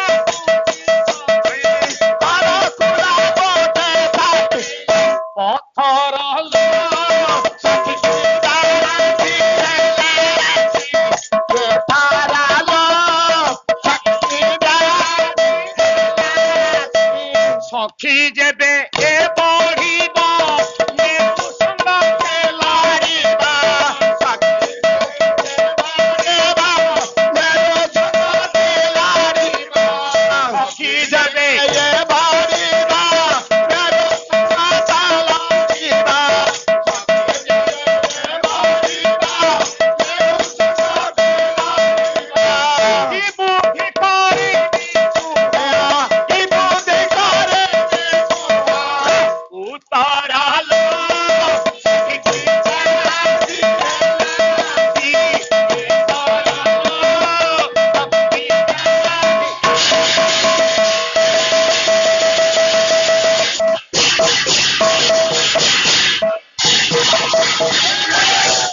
ଆଜ୍ଞା ଯେତେବେଳେ ସଖୀ ମାନେ ଏମିତି କଥୋପକଥନ ହଉଛନ୍ତି କିଛି ଦୂରରେ ଥାଇ ଜଳନ୍ଧର ଦେଖିଲା ତାହେଲେ ଏଇ ଯୋଉ ସଖୀ ମାନଙ୍କ ମଝିରେ ହଁ। ଏଇ ଯୋଉ ରମଣୀଟି ଅଛି ହଁ ଇଏ ଆଜି କେତେ ସୁନ୍ଦର ହଁ ଚିନ୍ତା କରୁଛନ୍ତି ହଁ ତାକୁ ମୁଁ ପାଇପାରନ୍ତି କି ହଁ ନିଜର ଜୀବନ ସଙ୍ଗିନୀ ମୁଁ କରିପାରନ୍ତି ଆଲୋ କରିପାରନ୍ତି ତା କି? ରୂପରେ ଆକୃଷ୍ଟ ହୋଇ ହଁ ସେ ଆଜି ଚିନ୍ତା କରୁଛନ୍ତି ହଁ ଆପଣଙ୍କର ଗୋଳବାଇ ନିବାସୀ ହଁ ବାଙ୍କନି ଦାସ ପଦେ ଲେଖିଲେ କଣ କହିଲେ ଲଳନା ବରରେ ବରରେ ବରରେ ବରରେ ବରରେ ବରରେ ବରରେ ବରରେ ଆରେ ଲଳନା ବରରେ ଆରେ ଲଳନା ବରରେ କେ ସୁନ୍ଦର ରେ ରାମ କେ ସୁନ୍ଦର ରେ ତାର ଉପମା ଦେବାକୁ ନାହିଁ ତେନେ ପରାରେ ତାର ଉପମା ଦେବାକୁ ନାହିଁ ତେନେ ପରାରେ ଅତି କୁନ ନଈର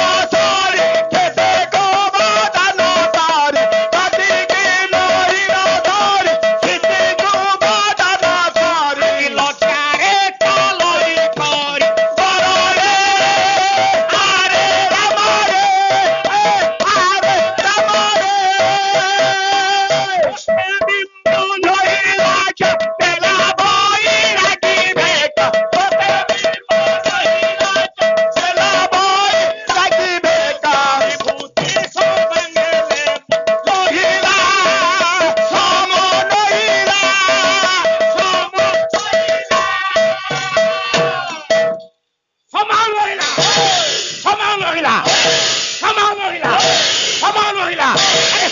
ସଜିଣି ନବ ଜଳଧରରେ କୁନ୍ତଳ ସଜିଣି ନବ ଜଳଧରରେ ଆରେ କୁନ୍ତଳ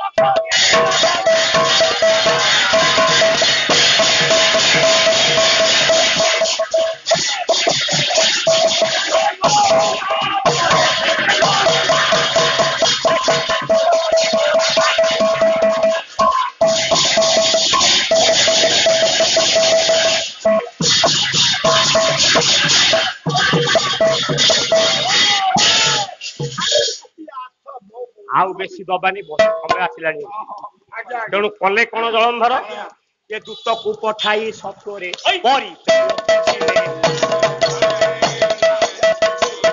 ଆଜି ଦୂତକୁ ପଠାଇ ସତ୍ୱରେ ପରିଚୟ ଜୀବନ ସଙ୍ଗିନୀ ହେବେ କହିଥିଲେ ଜଳନ୍ଧର ରାଜା ଆଜି ଦୂତକୁ ପଠେଇଲେ କହିଲେ ଯାଅ ସେ ମଝିରେ ଯୋଉ ରମଣୀଟି ଅଛି ତାକୁ ପଚାର ତାର ପରିଚୟ କଣ ତାଙ୍କ ବାପାଙ୍କ ନାମ କଣ ସେ ମୋର ପାଣି ଗ୍ରହଣ କରିବେ କି ଠାରୁ ଶୁଣି ଉତ୍ତର ବାଳି ଭାଷେ ଆଶ୍ରମର ପାଳିତା କନ୍ୟା ବୃନ୍ଦାବତୀ ଯେତେବେଳେ ଦୂତ ଆସି ପଚାରିଛି କହିଲେ ବରେହା ଋଷିଙ୍କର ପାଳିତା କନ୍ୟା ମୋ ନାଁ ହଉଛି ବୃନ୍ଦାବତୀ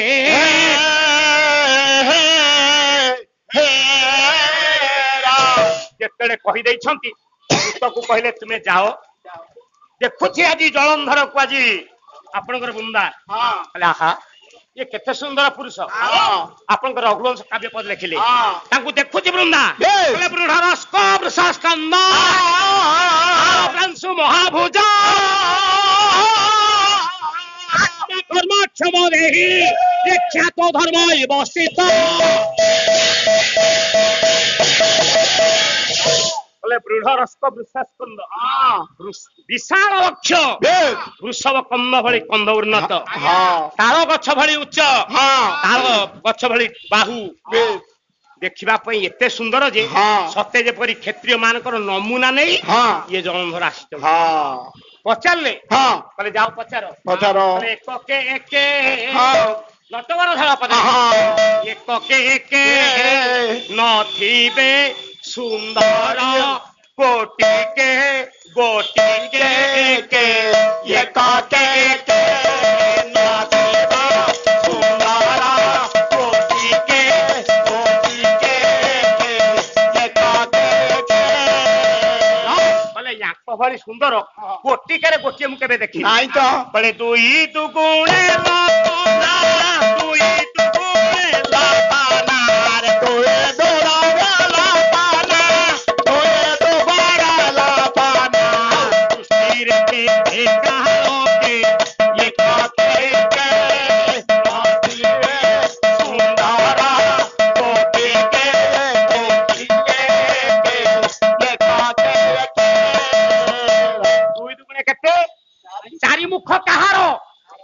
ब्रह्मा केते जुग तपस्या करिकी केते जुग निर्माण करिकी एपरि सुंदर पुरुषा जीमा बोले दुई तिरी की खेतारा तीनी प्रीत सारी काते ने काथरे काते ने काथरे चारी चौकरे तोला चारी चौकरे का समान जीवे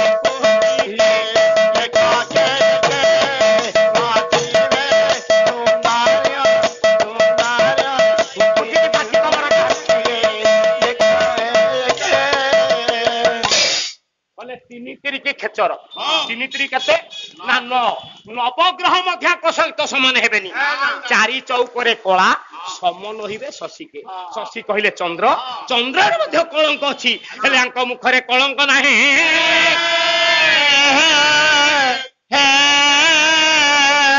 केनु सेदिन जलंधर जाई बरेहा ऋषि प्रस्ताव देई सेदिन गांधर्व मतरे दुईंकर आज विवाह सरी सरीगला आज विदाय नेउछि वृंदा जेतले विदाय नेउछि बरेहा ऋषिकर नयन रु धार धार बन बही जाउछि आज झियो आज बेलाणी देबे ଗୋଟିଏ ବାପ ଯେତେବେଳେ ଝିଅକୁ ବିଦାୟ ଦିଏ ତାର ମନ କଥା ସେ ନିଜେ ହିଁ ଜାଣିପାରେ। ସେଇଭଳି ଋଷି ଆଜି ଚିନ୍ତା କରୁଛନ୍ତି ଆଜି ମୋ ପାଖରୁ ମୋ ଝିଅ ଚାଲିଯିବ, ଆଜି ମୋ କୋଳ ଶୂନ୍ୟ ହୋଇଯିବ। ମୁଁ ତା ପାଇଁ ଥିଲି ମା, ମୁଁ ତା ପାଇଁ ଥିଲି ବାପା। ନୟନରୁ ଧାର ଧାର ଅଶ୍ରୁ ବଢି ଯାଉଛି।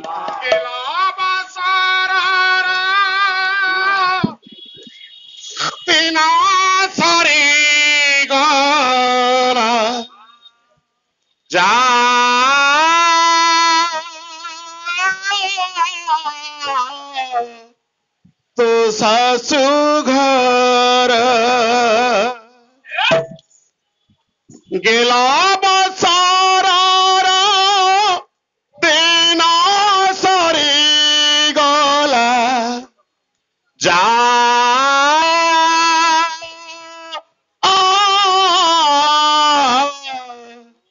तो सासू घर ବଢି ଯାଉଛି ବଢିଆ ଋଷିଙ୍କର। ଆଜି ପାଳିତା କନ୍ୟାକୁ ଆଜି ବିଦାୟ ଦଉଛନ୍ତି। गेला बासारा तेना सारी गला तेरी जा तेरी जा तो सासू सारा बापर छाती पथर आजी बापर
ବଢିଆ ଋଷି ଆଜି କାନ୍ଦୁଛନ୍ତି। ନୟନରୁ ଧାର ଧାର ଅଶ୍ରୁ ଗଡ଼ି ଯାଉଛି।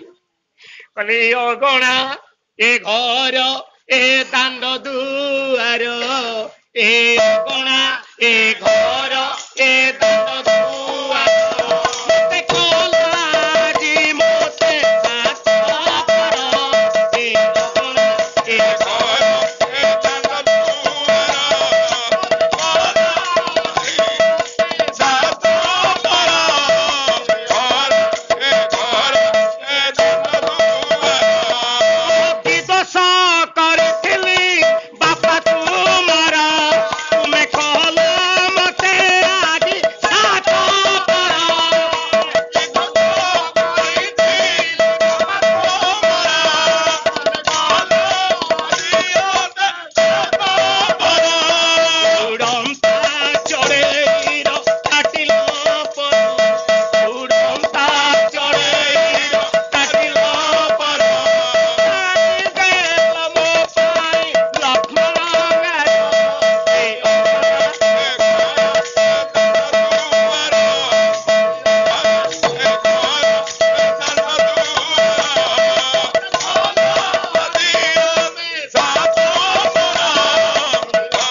ଆଜି ଜଳନ୍ଧରଙ୍କ ସହିତ ବୃନ୍ଦା ଆଜି ଚାଲି ଯାଇଛନ୍ତି ସିନ୍ଧୁ ରାଜ୍ୟକୁ।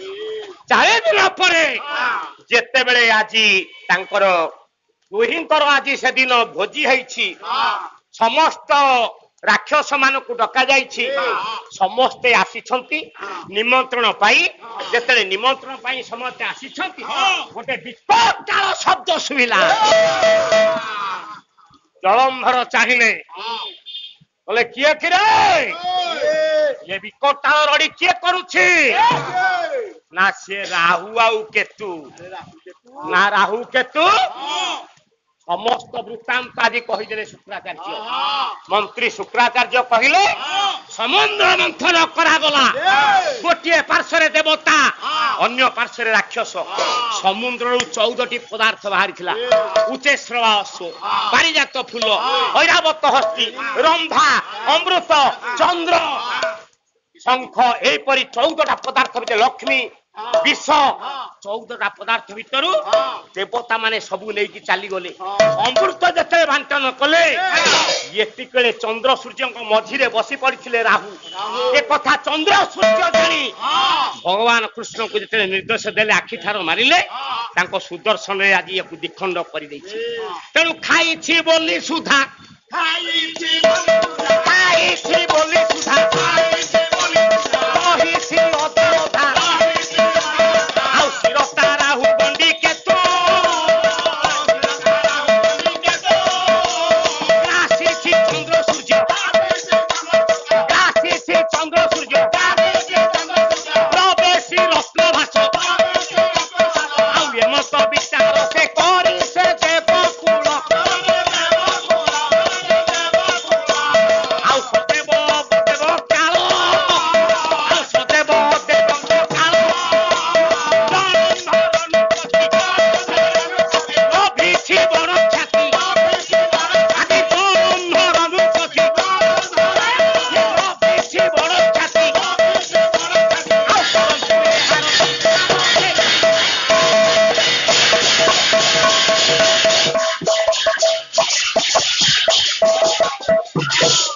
ଆଜ୍ଞା ଯେତେବେଳେ କହିଦେଇଛନ୍ତି ଆଜି ଶୁକ୍ରାଚାର୍ଯ୍ୟ, ଇଏ ଅମୃତ ଟିକେ ଟିକେ ଚାଟି ଦେଇଥିବାରୁ ଇଏ ରାହୁ ଗଣ୍ଡି, କେତେ ରାହୁ ଅଛନ୍ତି ମୁଣ୍ଡ, କେତୁଟା ହଉଛି ଗଣ୍ଡି, ସେଇମାନେ ବିକଟାଳ ରାବ କରୁଛନ୍ତି। ଜଳନ୍ଧର କ୍ରୋଧାନ୍ୱିତ ହେଇଗଲେ, କହିଲେ ହେ ଦେବତା ମାନେ, ମୁଁ ତୁମକୁ ଆଉ ଦେବତା ପଦରେ ରଖେଇ ଦେଇ ପାରିବିନି। ତେଣୁ କଲେ କଣ? ଆଜି ଜଳନ୍ଧର ଆଜି ଦେବତା ମାନଙ୍କ ସହିତ ଯୁଦ୍ଧ କରିବା ପାଇଁ ଗଲେ। ସମସ୍ତ ଦେବତା ଭୟଭୀତ ହୋଇ ସବୁ କଲେ କଣ?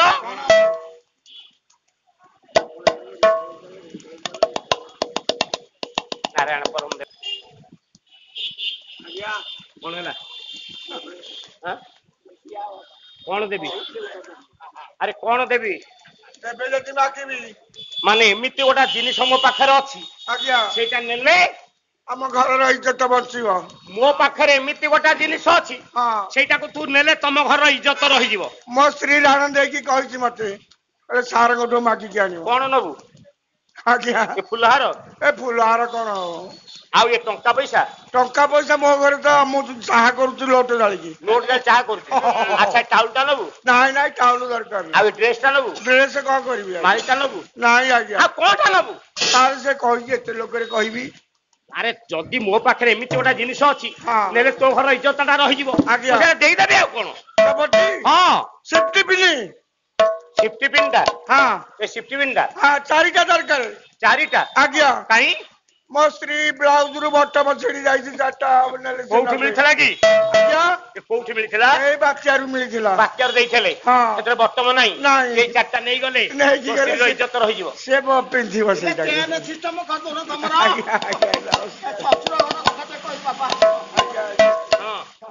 ଭଲ ସ୍ତ୍ରୀ କିଏ ପାଇଛି? କୋଉଠୁ ପାଇଲୁ? ଆରେ ତୋ ଶ୍ୱଶୁରର କୋଉଠା? ଆଜ୍ଞା ବେହେରା। ଆଜ୍ଞା ତୁ ଯୋଉ ବାହା ହେଲୁ, ତୋ ସ୍ତ୍ରୀ କଥା ତ କେତେ କହୁଛୁ, ତୁ ତା ଯୋଉ ଭଲ ପାଇକି ବାହା ହେଲୁ ନା ନାଇଁ ଲଭ ମ୍ୟାରେଜ? ନାଇଁ ଭଲ ପାଇ ଭଲ ପାଇ। ସ୍କୁଲରେ? ନା କଲେଜରେ? ନା ଗାଁରେ? ନା ବନ୍ଧୁବାନ୍ଧବରେ? ନା ସାହି ପଡିଶାରେ? ନା ତାହେଲେ ଭଲ କୋଉଠି ତୁ ପାଇଲୁ? ଷ୍ଟେସନରେ ବସ୍ ଷ୍ଟାଣ୍ଡରେ। ମାନେ ତୁ ତାକୁ ଷ୍ଟେସନରେ ଆଉ ବସ୍ ଷ୍ଟାଣ୍ଡରେ ତାକୁ ଦେଖିଲୁ? ହଁ ଦେଖା ଦେଖି ହଉ ଆମେ।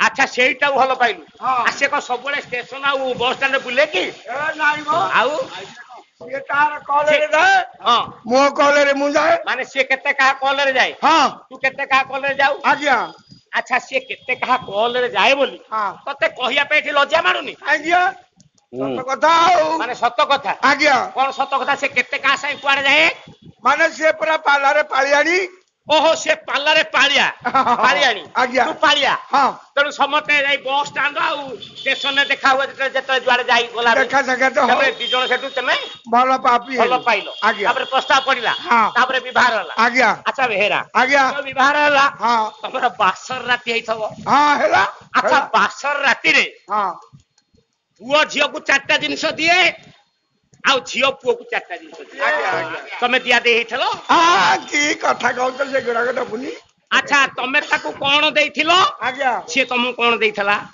ମୁଁ ତାକୁ 4ଟା ଜିନିଷ ଦେଲି କଣ ଦେଲୁ ଶାଢୀ ଶାଢୀ ବ୍ଲାଉଜ ଶାଢୀ ଛାୟା ବ୍ଲାଉଜ ବ୍ଲାଉଜ 3ଟା ହେଲା ହଁ ଆଉ ଗୋଟେ ଯୋଉଟା ଭିତରେ ଭିତର ପିନ୍ଧା ଆଜ୍ଞା ଶାଢୀ ଛାୟା ବ୍ଲାଉଜ ଆଉ ଭିତର ପିନ୍ଧା ହଁ ସାର୍ ଆଚ୍ଛା ସିଏ ତୋ ପାଇଁ କଣ ଆଣିଥିଲା ସିଏ ଦେଖିଛି ମୋର ଯାହା ସିଏ ଆଇଲା ହଁ ମୋ ପାଇଁ ଆଇଲା ଗଞ୍ଜେଇ ହଁ ଚୁଲୁମ ଆଚ୍ଛା ବିଡି ଆଚ୍ଛା ପିଆସି ଆରେ ଏଇଆକୁ ଦିଆ ଦି ହେଲ ଆଜ୍ଞା ଆଜ୍ଞା ଆଜ୍ଞା ବାସ୍ତବରେ କଣ 4ଟା ଜିନିଷ ଦିଏ କଣ? ଗୋଟିଏ ନାରୀ କି ତା ସ୍ୱାମୀ କଣ ଦିଏ ଆଉ ସ୍ତ୍ରୀ କଣ ସ୍ୱାମୀ କି ଦିଏ ଆଜ୍ଞା ନାରୀ ତା ସ୍ୱାମୀ କି ଦିଏ ସତ୍ୟ ଶାନ୍ତି ଦୟା କ୍ଷମା କ୍ଷମା ଗୋଟିଏ ନାରୀ ପାଖରେ ଯଦି ସତ୍ୟ ଶାନ୍ତି ଦୟା କ୍ଷମା ଅଛି ହଁ ସେ ସ୍ତ୍ରୀ ହେବା ପାଇଁ ଉପଯୁକ୍ତ ହଁ ଆଉ ତା ସ୍ୱାମୀ ତାକୁ ସ୍ତ୍ରୀ କି ଦେଲା ଧର୍ମ ଅର୍ଥ କାମ ମୋକ୍ଷ ଇଏ 4ଟା ତାକୁ ଦେଲା ତେଣୁ ଏଇ 2ଟା ଯାହା ପାଖରେ ଅଛି ସେ ଘରଟି ଆନନ୍ଦରେ ସଂସାର ତେଣୁ ସେଦିନ ଆନନ୍ଦରେ ଚଳୁଥିଲୁ ହଁ ଆନନ୍ଦରେ ଚଳୁଥିଲେ ମୋର ଟିକେ ଡିମାଣ୍ଡ ବାକି ରଖିଦେଇଥିଲି ଡିମାଣ୍ଡ ବାକି ରହିଥିଲା ହଁ ବେହେରା ଆଜି ଡେରି ହେଲାଣି ହଁ ଡେରି କଣ ହଉ, ଚୁକେଇଦବା ରାତିରେ ହଉ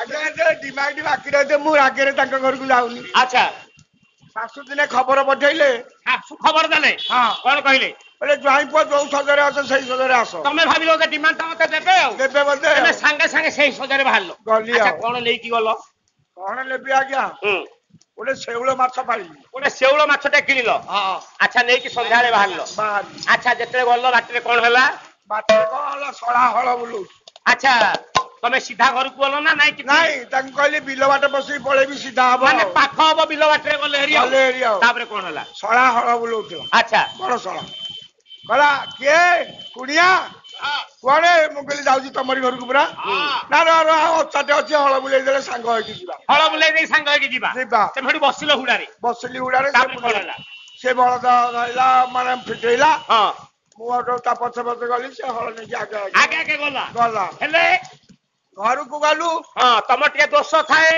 ମୋର ତ ଡିମାଣ୍ଡ ଦେଇନାହାନ୍ତି ବୋଲି ରାଗିଛି ଜାଗିଛ ସିଏ ଆଜ୍ଞା କହିଲା ତା ସ୍ତ୍ରୀ କି ଡାକିଲା ହଁ କହିଲା ହ୍ୟାଲୋ ମୋ ବାରିଆଡେ ଗଲା ହାରି ମାନେ କୁଣିଆ ହଁ ଠେଙ୍ଗାଟା ବଳଦ ନା ହଁ ଗୋଟେ ବଳଦ ପଶିଗଲା ଘରେ ଗୋଟେ ବଳଦ ଯେତେବେଳେ ଖୋଲି ଦେଇଛି ହଁ। ସେ ବାରିଆଡେ ଦୌଡିକି ପଳେଇଲା। ପଳେଇଲା ଯେତେବେଳେ ଯାଇଛି ତମ ଶଳା ଡାକିଲା ଶଳା ଭାଉଜ ହଁ କହିଲା କଣ କରୁଛୁ ଠେଙ୍ଗାଟା ଠେଙ୍ଗାଟା ଆଣେ ପଘାଟା ଆଣେ ହଁ ନାଇଁ ଗୋଟେ ବଳଦ ନା ଠେଙ୍ଗା ଖାଲି ଠେଙ୍ଗା ଠେଙ୍ଗା ଆଚ୍ଛା ଆଉ ଗୋଟେ ବଳଦ ନା କୁଣିଆ ଓ ଜଣକ ନା ଠେଙ୍ଗା ଜଣକ ନା କୁଣିଆ କୁଣିଆ ଆଚ୍ଛା ସେ ଠେଙ୍ଗାଟା ଦୌଡିକି ଯାଇଛି ଠେଙ୍ଗାଟା ଯାଇଛି ଆଚ୍ଛା କହିଲା ହ୍ୟାଲୋ କୁଣିଆ ଗଲେ ଘରକୁ ବାନ୍ଧି ପକା ଗୋଟାକୁ ଆଚ୍ଛା ମୁଁ ଠେଙ୍ଗାଟାକୁ ବାରି ଆଣିବୁ ଆଣୁଛି ଆଚ୍ଛା ଆଚ୍ଛା ମାନେ ଜଣକ ନା କୁଣିଆ ଜଣକ ନା ଠେଙ୍ଗା ହଁ କୁଣିଆ ତା ଗୁହାଳକୁ ଗଲା ଆଜ୍ଞା। ସେ କହିଲେ ଗୁହାଳେ ଠେଙ୍ଗାଟାକୁ ତୁ ବାନ୍ଧେ ବାନ୍ଧେ ଆଉ ମୁଁ ଠେଙ୍ଗାଟାକୁ ଆଣିବାକୁ ଯାଉଛି ଯାଉଛି ତୁ କୁଣିଆକୁ ବାନ୍ଧେ କୁଣିଆକୁ ବାନ୍ଧେ ତାପରେ କଣ ହେଲା ମୁଁ କହିଲି ସରିଗଲା ମୋ ପାଇଟି ଆଜି ଆଉ ଆଚ୍ଛା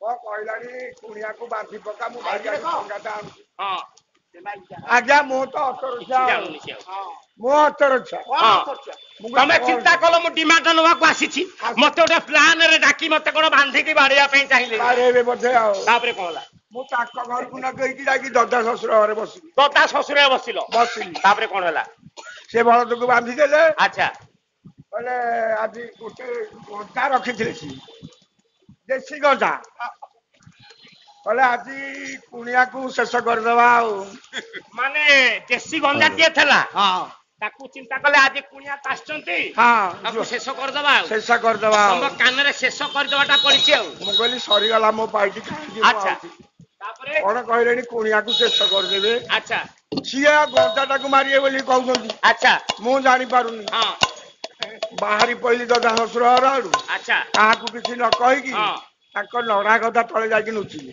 ନଡା କଥା ସନ୍ଧ୍ୟା ହେଇଗଲାଣି ରାତି ହେଇଗଲାଣି ଆଉ ଘରକୁ ଆସିପାରିବନି ନା। ତାଙ୍କ ନଡା କଥା ତଳେ ଯାଇକି ଲୁଚିଲ ଲୁଚେଇଲି। ତାପରେ କଣ ହେଲା ସିଏ ତାକୁ ମାଉଁସ କଲେ ହଁ ମାଉଁସ କରିକି ତା ଛାଲ ଫୁଟା ଯାହା ଅଛି ଗୋଡ ଫୋଡ ସବୁ ବାହାରିଲା ଆଚ୍ଛା ତାକୁ ଗୋଟେ କୁତି ରଖିଥିଲେ ଆଚ୍ଛା ତା ନାଁଟା ହଉଛି ଦେଖିଲି ଦେଖିଲି ଦେଖିଲି ଆଚ୍ଛା ସେ ଡାକିଲେ କହିଲେ କୁତିଟା କୁହାଗଲା କିରେ ଖାଇଥାନ୍ତା ଆ ଦେଖିଲି ଆଚ୍ଛା ମୁଁ କହିଲି ଦେଖିଦେଲେ ବୋଧେ ମୁଁ ନଡା ତମେ ଚିନ୍ତା କଲ ମୁଁ ତ ଲୁଚିଛି ସେ କଣ ଦେଖିଲି କହିଲେଣି ସେ ହଁ। ତାଙ୍କ କୁତିକି ଡାକୁଛନ୍ତି ବୋଲି ତମେ କଥା ଆଉ ଜାଣିନ ମୁଁ ଜାଣିନି ତାପରେ କଣ ହେଲା କହିଲେ ଦେଖିଲି ହଁ ଭଗବାନ ମୁଁ ନଡା ଗଦା ତଳେ ଅଛି ବୋଲି ଦେଖିଦେଲେ ଆଉ ଦେଖିଦେଲେ ପଛେ ୟାର ଆସି କହ ଠିକ ଦେଖିଦେଲେ ଆଉ ହଁ ମୁଁ ଆଉ ନଡା ଗଦାରୁ ବାହାରିକି ହଁ ଦୌଡ଼ିଲି ଆଉ ଯେତେବେଳେ ଦୌଡ଼ିଲି ସିଏ ମୋ ପଛେ ପଛେ ଗୋଡେଇଲେ ଗୋଡେଇଲେ କହିଲେ କୁଡିଆ କୁଆଡେ ପଳେଇଛନ୍ତି ଧର ମୁଁ ତ ଜୀବନ ବିକଳରେ ହିଡ଼ ଗଡି ଭାଙ୍ଗିକି ଯାଇକି ତାଙ୍କ ମୁହଁ ଘରେ ଘରେ କହିଲେ କୁଡିଆ କୁଆ ପଳେଇ ଆଇଲ ହଁ। ମୁଁ କହିଲି ନାଇଁ ଆଉ ଶ୍ୱଶୁର ଘରକୁ ଯିବାକୁ ଦରକାର ନାହିଁ ମତେ ମାରିଲା ସର୍ବଧ୍ୟାୟୀ ସର୍ବଦେବତା ରକ୍ଷା ପାଇବା ପାଇଁ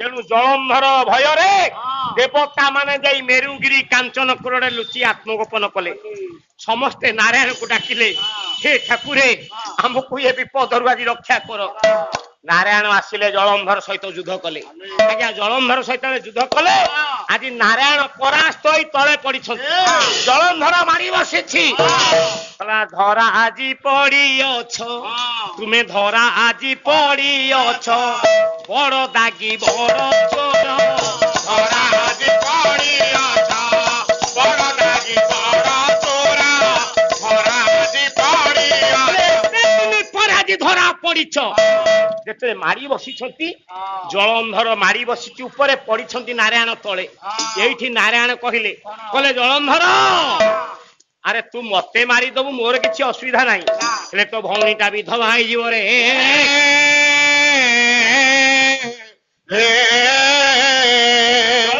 ଚାହିଁଲା କହିଲା ମୋ ଭଉଣୀ ନା ତୁ ଜନ୍ମ ହେଲୁ କୋଉଠୁ ବାହାରିଲୁ ସମୁଦ୍ର ଗର୍ଭରୁ ବାହାରିଲୁ ତୋ ପିତା ହେଲେ ବରୁଣ ଲକ୍ଷ୍ମୀ ମଧ୍ୟ ବାହାରିଛନ୍ତି ସମୁଦ୍ରରୁ ତେଣୁ ସ୍ୱଭାବରେ ଆମର ସମ୍ପର୍କର କଣ କହିଲେ ପଦ୍ମା ତୋ ଭଗିନୀ ସେ ଯେ ମୋର ପ୍ରାଣିନୀ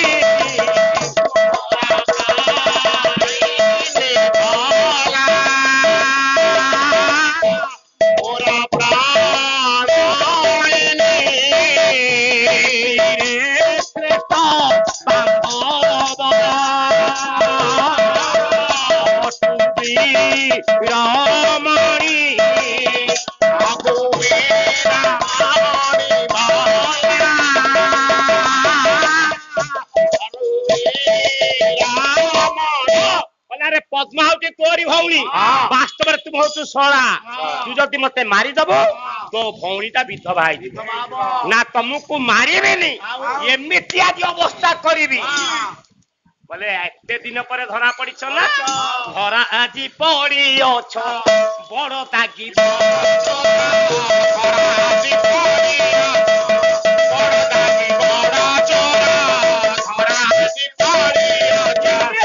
ধরা পড়িছ ছেচি ছেচি কচি কচি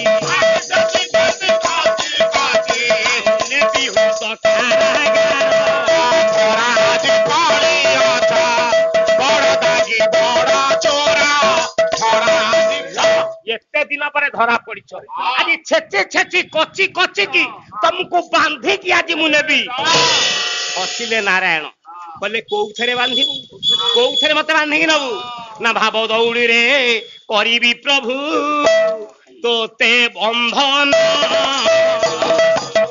ବାନ୍ଧିବ କିଏ ନେଇ ଜୀବନ ଦେଇ ବନ୍ଧନ।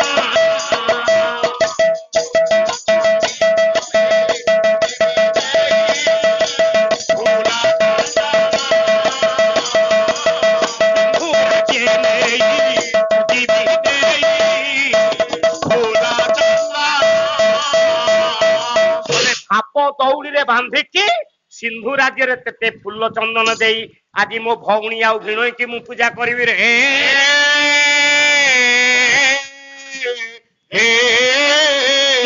ବୈକୁଣ୍ଠପୁର ମୁଁ କରିବି। ଲକ୍ଷ୍ମୀ ନାରାୟଣ ଯାଇକି ଜଳନ୍ଧରପୁରରେ ରହିଗଲେ। ଦେବତା ମାନଙ୍କର ଚିନ୍ତା ପଡିଲା ଭାଳେଣୀ ପଡିଲା ଚିନ୍ତାରେ ମଗ୍ନ ଥିଲା ବେଳେ ଦେବର୍ଷି ନାରଦ ମହତୀ ବୀଣାକୁ ବାଦନ କରି ଯେତେବେଳେ ପ୍ରବେଶ କଲେ ଜଳନ୍ଧରପୁରରେ ଦେଖିଲେ ଜଳନ୍ଧର ସଭା କରି ବସିଛି। ଏଇଠି କହିଲେ ଦେବର୍ଷି କହିଲେ ଜଳନ୍ଧର ଆରେ ତୋର ସବୁ ସୁଖ ମୁଁ ଦେଖୁଛି ହଁ ତୁ କହିପାରୁ ମୁଁ ଦ୍ୱିତୀୟ ବୈକୁଣ୍ଠପୁର କରିଛି ହେଲେ ଗୋଟିଏ କଥା ତୋର ଅସୁବିଧା ନା କଣ ମୋର ଅସୁବିଧା ନା ତୋ ଭଳି ରାଜାକୁ ତୋ ସ୍ତ୍ରୀଟା ସମାନ ହେଲାନି। କହିଲା କଣ ହେଲା ମୋ ବୃନ୍ଦା ଠାରୁ ଆହୁରି କିଏ ପୁଣି ସୁନ୍ଦର ଅଛି ନା ହଁ ଆଉ ଜଣେ ଅଛନ୍ତି ନା ସିଏ କିଏ ନା ଉଷାରେ କାଲି ଯାଇଥିଲି କୈଳାସ ଉଷାରେ କାଲି ଯାଇଥିଲି କୈଳାସ ମଣି ଦେଖିଲି ଧୂର୍ଜଟି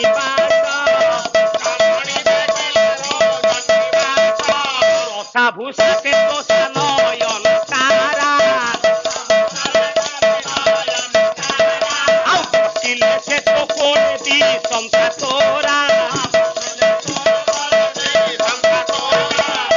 ଆଜ୍ଞା ଦେବର୍ଷି କହିଲେ ଆଜ୍ଞା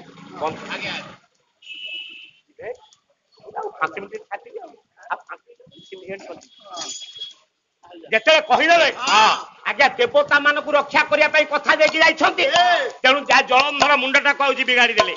କହିଲେ କାଲି ମୁଁ ପ୍ରଭାତରେ ଯାଇଥିଲି ଆଜି କୈଳାସପୁରରେ ପାର୍ବତୀଙ୍କୁ ଦେଖିଲି ପାର୍ବତୀ ଏତେ ସୁନ୍ଦର ଯେ ତାହା ମୁଁ ବର୍ଣ୍ଣନା କରିପାରିବିନି। ଯାଉଥିଲା ଦାନବ ସମ୍ରାଟ ଋଷିଙ୍କର ସମ୍ଭାଷଣ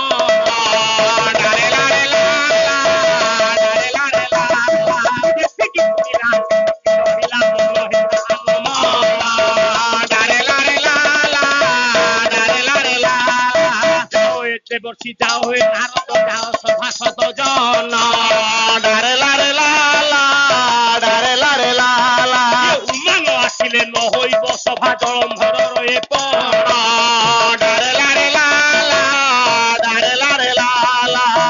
ତେଣୁ ଯେତେବେଳେ ଦୂତକୁ ପଠେଇଲେ ଶିବଙ୍କ ପାଖକୁ ଆଜ୍ଞା ସେତିକି ବେଳେ ଶିବ ଏମିତି ଆଜି କଲେ ଯେ ତାର ଦୂତକୁ ଫିଙ୍ଗି ଦେଲେ ଜଳନ୍ଧରପୁରରେ ଗଡି ଗଡିକି ଆସିଲା।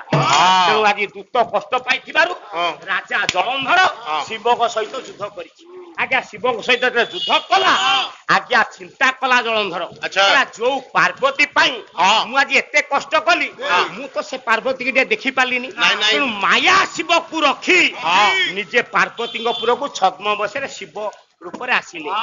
ଯେତେବେଳେ ଆସିଲେ ପାର୍ବତୀଙ୍କ ପାଖରେ ପ୍ରେମ ଭିକ୍ଷା କଲେ ସେଇଠି ପଚାରିଦେଲେ କହିଲେ କିଏ ରେ କାର୍ମୁକ ତୁହି କରୁ ଅବିଚାର ସ୍ୱାମୀ ରୂପେ ଆସିଏତେ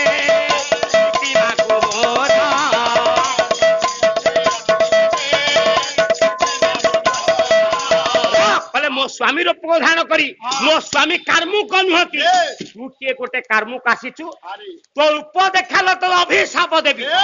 ଆଜ୍ଞା ଜଳନ୍ଧର ରୂପ ଦେଖେଇକି ଚାଲିଗଲା।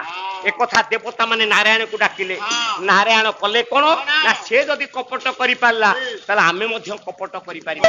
ଆଜ୍ଞା ବୃନ୍ଦାକୁ ସ୍ୱପ୍ନାଦେଶ କଲେ ବୃନ୍ଦା କାନ୍ଦି କାନ୍ଦି ଦେଖୁଛି ଜଳନ୍ଧର ମୁଣ୍ଡ ଗଡି ଗଡି ଆସୁଛି।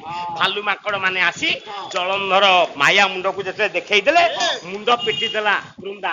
ଯେତିକି ନାରାୟଣ ସେଦିନ କପଟରେ ଆଜି ସନ୍ନ୍ୟାସୀ ବେଶକୁ ଧାରଣ କରିକି ଆସିଲେ ବୃନ୍ଦା ପହଞ୍ଚି ଗଲେ ଆଜ୍ଞା ନାରାୟଣଙ୍କ ପାଖରେ।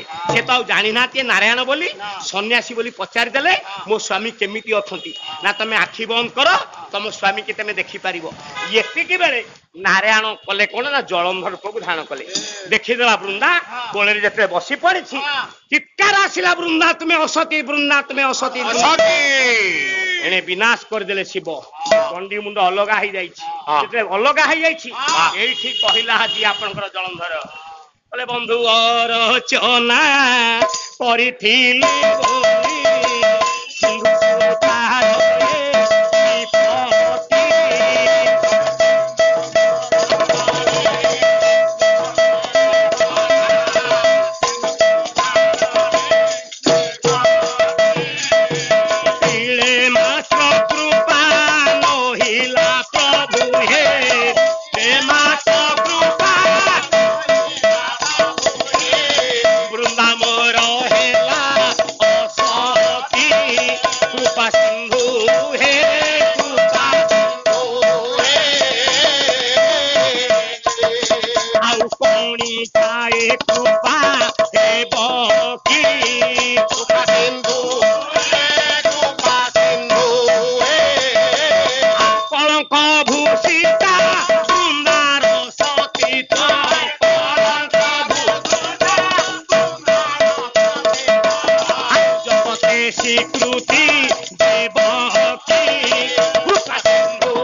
কান্দছি জলন্ধর, কান্দছে বৃন্দা যে বানরে ভণ্ডাইল মরে, যে বানরে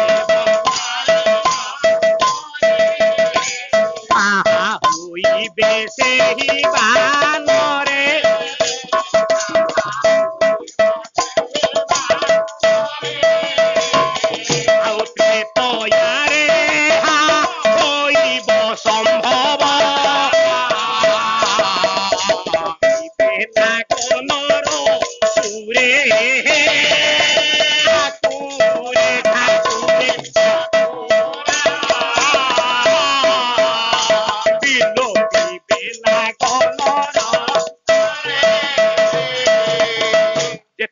ଆଜି କହିଦେଇଛନ୍ତି ଯୋଉ ଭାଲୁ ମାଙ୍କଡ ମାନଙ୍କୁ ମତେ ଦେଖାଇ ଆଜି ମୋର ସତୀତ୍ୱ ଲୁଣ୍ଠନ କରିଛ ତ୍ରେତୟା ଯୁଗରେ ସେଇମାନେ ସାହା ହେବେ।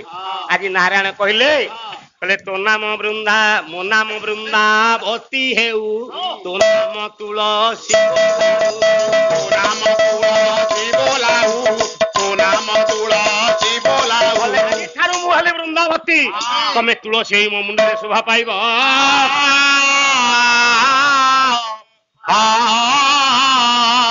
ଜଳନ୍ଧରକୁ କହିଲେ ତତେ ମୁଁ ଆଜି କଷ୍ଟ ଦେଇଥିବାରୁ ମୁଁ ହେବି ଶାଳ ଗ୍ରାମ, ତୁମେ ହେବ ବଜ୍ର କୀଟ, ମତେ ସବୁବେଳେ ଖଣ୍ଡ ଖଣ୍ଡ କରି କାଟିବ।